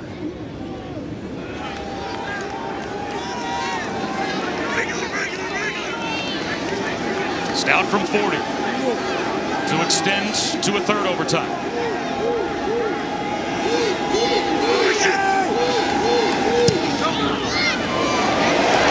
Got it.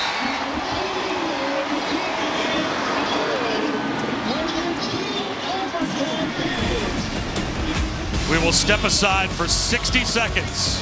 Come right back to Beaver Stadium.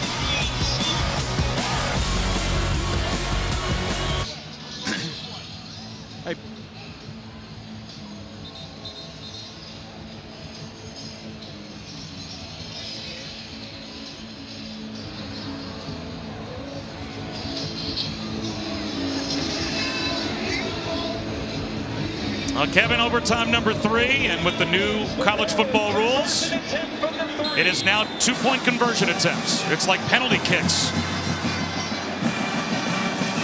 Penn State gets it first. It's a trick play. There's a flip. Clifford can't catch it. Tyler Warren on the end-around pass, the flip from Dotson, and they can't execute. Underthrows Clifford, who couldn't adjust. And now Illinois with a chance for 2. It's a good job by Illinois defensively, hanging back.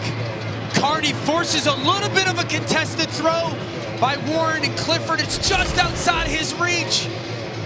You got to credit Carney a little bit with that just to make it a little bit interesting on the throw. Now Penn State went with a trick play.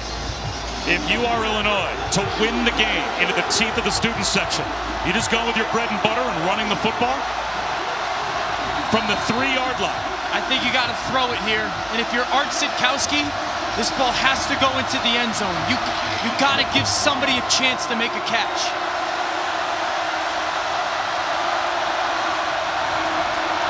It is Sitkowski to throw. Floats it into the end zone. Off the fingertips of Josh McCray. And we play on.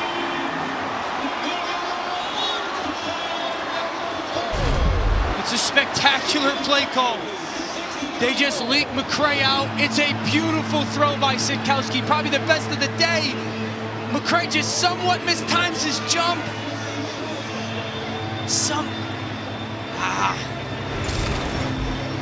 Just misses it. Now the choice goes back to Penn State. Penn State wants to play defense, which means Illinois gets to pick which end of the field, and they're going to go all the way back down to the other end to get away from the student section to run their next 2-point attempt. This is crazy. This is absolutely spectacular as well. It's fun, but a weird way to end a football game. Yeah, but it's awesome, man. These kids, both teams have given everything they've got. Let's credit Illinois, no matter what. What a chaotic week, and their head coach had to deal with a lot of scrutiny. His players obviously have bought in, and because of the comments about the offensive line that were taken out of context, he showed leadership in explaining what was said, didn't hide from any of it. Obviously, those kids believe by the way they've played today. And credit Penn State, coming off a bye week, a devastating loss. Sean Clifford, their quarterback's not 100%, and they're just trying to figure out a way to win a game. That's Dan Orlovsky. I'm Bob Wischusen. Chris Budden as well. Overtime number 4. 2-point conversion attempts. It might not be the student section, but it's still loud at this end. Sitkowski. He's going to tuck it under. Throws it in the front corner of the end zone, incomplete. And now Penn State will have a chance to win it. Looking for Jakari Norwood.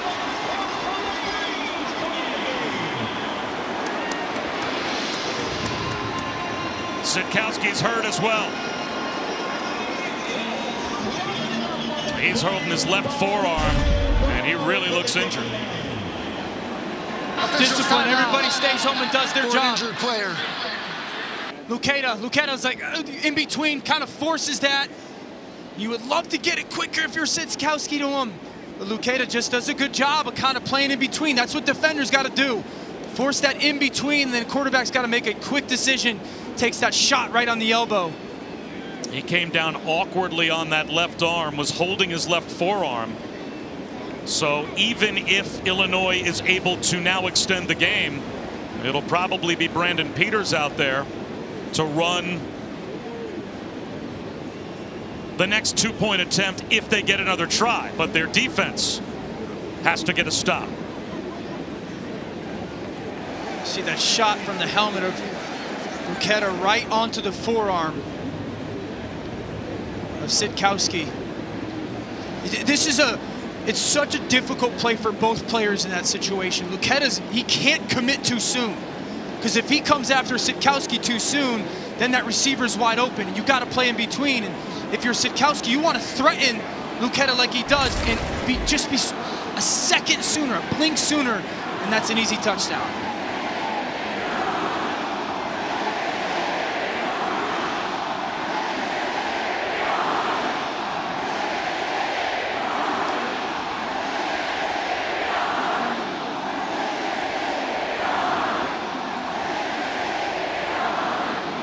There's Brandon Peters. He was injured against Wisconsin. That was last week, or rather 2 weeks ago. He did practice this past week. As of Thursday, Brett Bielema said he could go. So he's healthy enough to play. Sitkowski, it certainly looks like, is done for the day, as long as they are looking at his left arm. But that's got to be tough to come off the bench cold for one play, if he even gets a chance. Again, Bob Wischusen and Dan Orlovsky and Chris Button in what has been a low-scoring thriller between Illinois and Penn State. Again, it's alternating 2-point conversions now that we have gotten past the second overtime, and all 3 2-point conversions that have failed have all had chances. Wide open receivers that if the play was executed, at this point the game would be over. And you're so deep into your game plan right now because you've gone through so many plays, specifically down in the red zone. There's only so much you can do from the 3-yard line. And so you've got to figure out, okay, what's the stuff that our guys know that we feel like they can execute that gives us the best chance. And again, you can't just turn the ball or turn around and hand the ball off likely. So in these situations, when you get into this moment, Sitkowski, we're hoping it's nothing significant. He's played tough football, but you got to go think players. This is where you think your player. And if you're Penn State, we've harped on it so much. They got one of the best receivers in all of college football. And it's hard pressed to walk away from this game. And if you lose, thinking we didn't give him a chance in these 2-point moments. We'll see if Peters gets a chance, because Clifford on a 2-point attempt to see if Penn State can win it. Got to get a throw off for Sean Clifford. Steps up, under pressure, tipped ball towards the back end line. DeAndre Lambert-Smith was lurking. He had a chance on a pass that went through the hands of Brenton Strange. And now Illinois is going to get at least one more chance with Brandon Peters taking over a quarterback. He's got Lambert-Smith. This is a good job by Sean Clifford. Hanging, just watch on the left side of the screen. He's going to make sure, I got to give somebody a chance. And if he throws with a little bit more touch there, see Lambert-Smith come in on that back end line. They had lost contained vision of Lambert-Smith. Just a little bit of touch, and that ball is going to be an easy touchdown for Lambert-Smith as Strange just tips that ball up in the air. Look at him. Watch the back of the end line. It's a good job by himself. Good job of containing Clifford and just constantly trying to get home by that Illinois defensive line.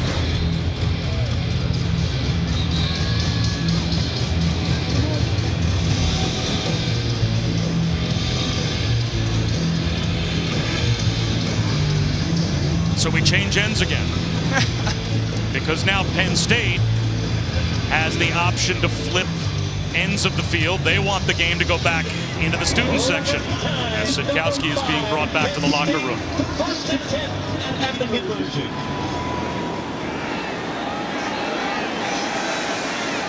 So Penn State tries again first.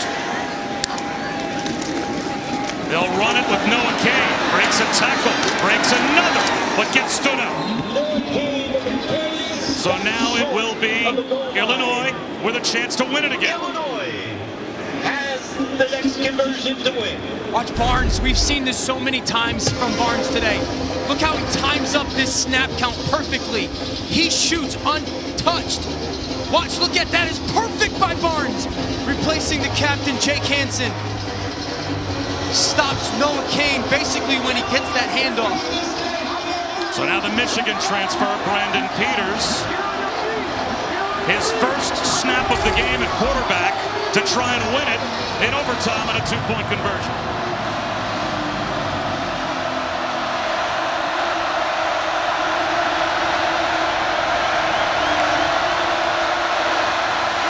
Rifles one into the end zone, and it's broken up. Ellis Brooks was there to knock it away. And we continue. Look forward the intended receiver.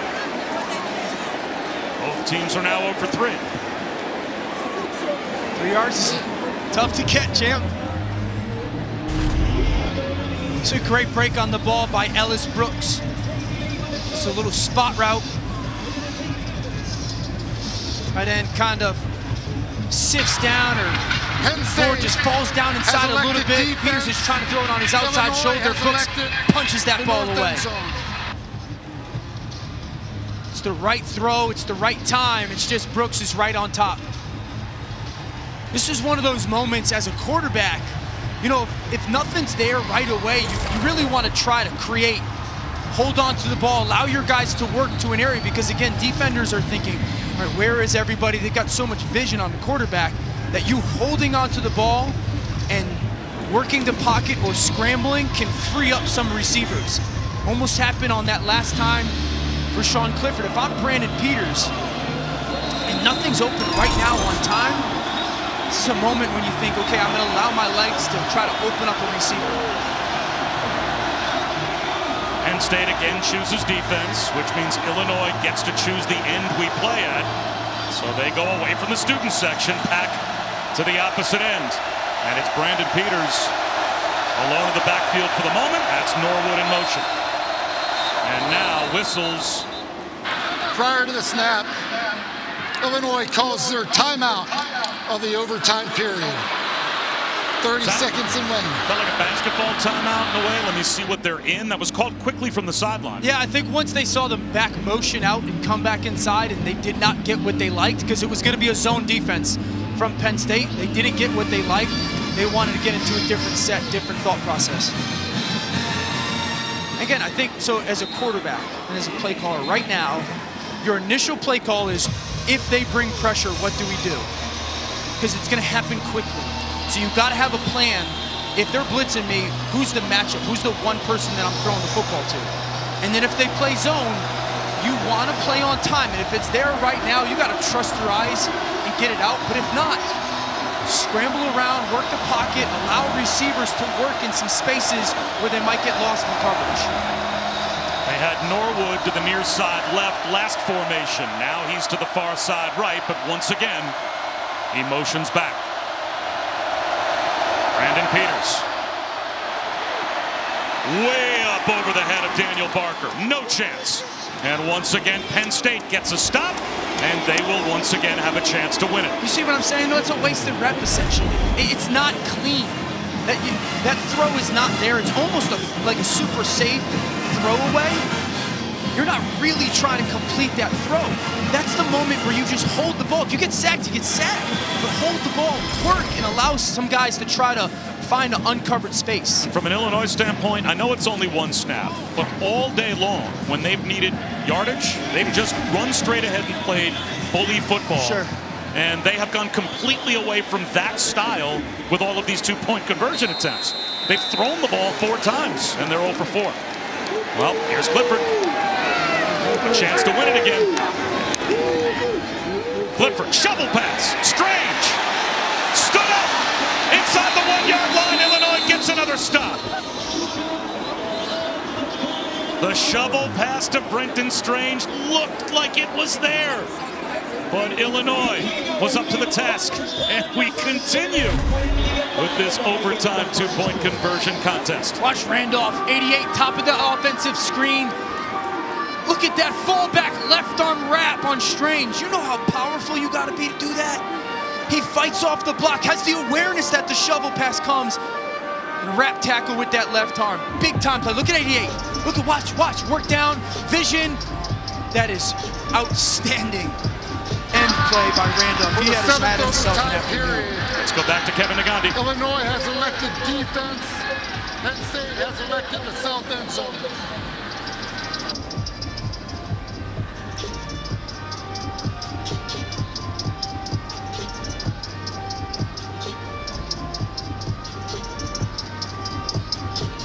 Hopefully we will get it to those guys before halftime of their Jolly game. Green Giant, man. This is the 6th game to reach 7 overtimes in FBS history.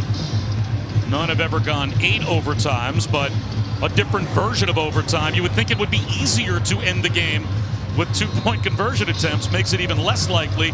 Chris Button?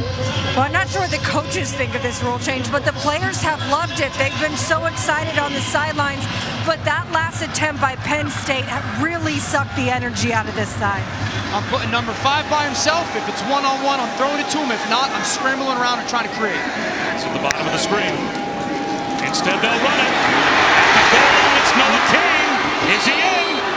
Penn State thinks so. The officials say no. They got him stopped again. It's a ball carrier short of the goal line. The conversion is no good.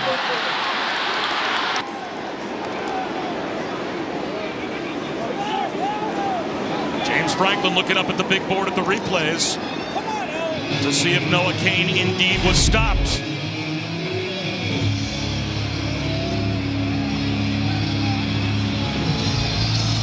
Penn State tries to pop the run.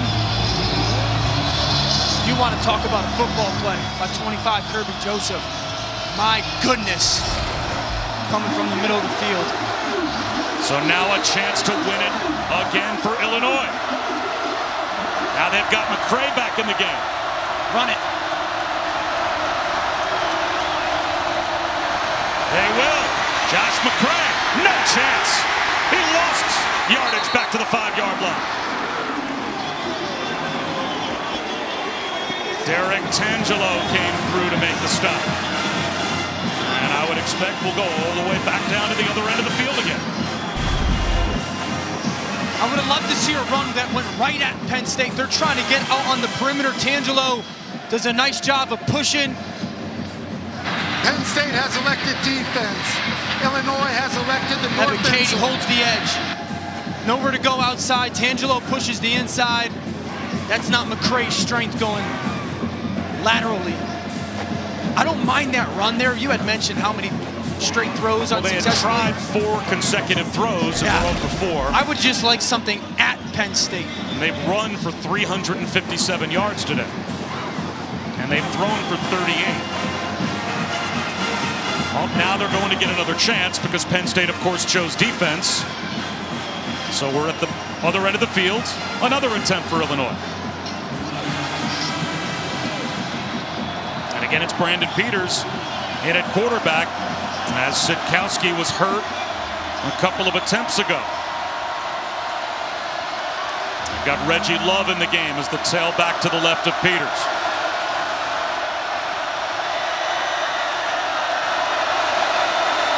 Jet sweep. Isaiah Williams at the goal line. He's in! Illinois got the lead.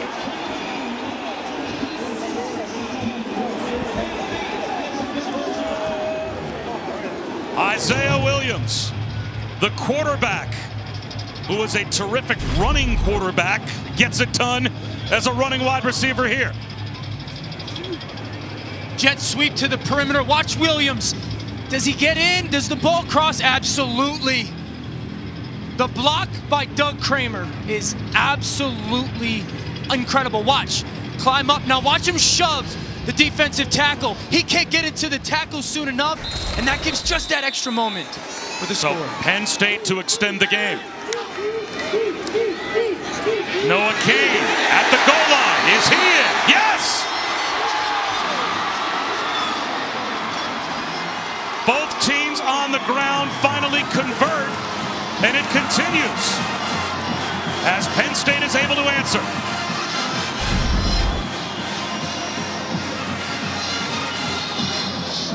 Kane get in, they go right in the teeth of the defense. Yeah, I think he gets in, reaching that ball out. You could see the ball break the plane on the reach before he was down. That was a terrific replay. There's the reach out, ball's across the goal line. And we continue. Let's go to the other end of the field. Illinois has elected to go on defense. Someone's got to win the game, right? I was going to say, if any of my bosses with the Jets are listening, I've got Jets-Patriots tomorrow. I might not make it. You might want to have a contingency plan in place.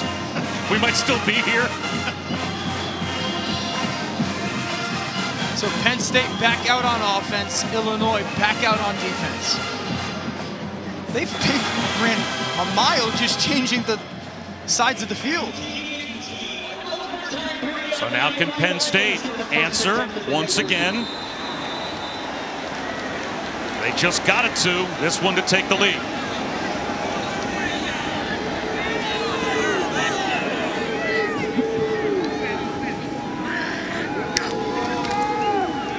Clifford to try and throw. Tipped, incomplete. Kalen Tolson jumped in the passing lane and knocked it down. So now the Penn State defense back out with the student section right behind them. Just trying to throw on time into really small windows. Both of these quarterbacks right now, and it's not happening quick enough. And I can't stress it enough. If I'm Illinois, I am running right downhill. If I'm throwing the football, Peters, if it is not wide open clean, you have to go be a creator and allow guys time to get open. Penn State should call timeout. They're not lined up. And they will. Yeah. James Franklin ran down and called that timeout as his defense was trying to get set. That is a timeout. I think they only had 10 on the field. They might have been down a man.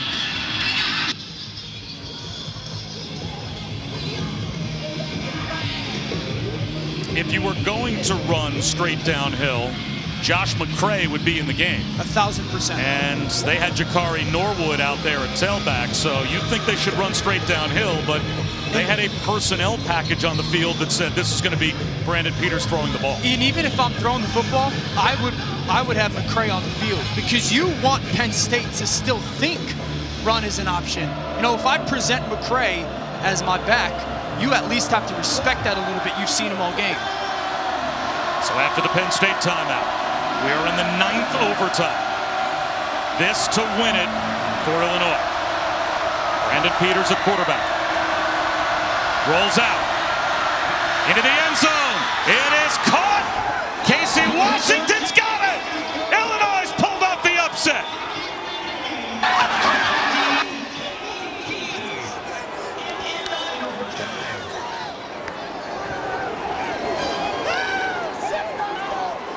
It took 9 overtimes. Conversion is confirmed. And Casey Washington catches the game winner from Brandon Peters. And Illinois has pulled off the road upset. I'm exhausted. Are you? That's so much fun. I know that's heartbreaking for Penn State. But you gotta credit this Illinois football team. Look at the joy. Look at the joy between their players and coach. Watch Washington at the top.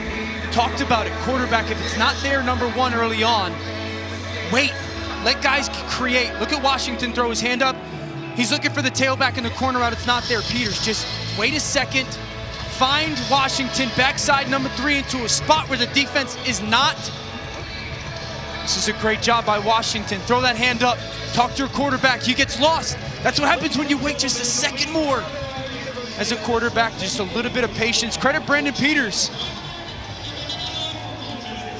to come off the bench in this moment and to have that play. It's one of the great things about team sports.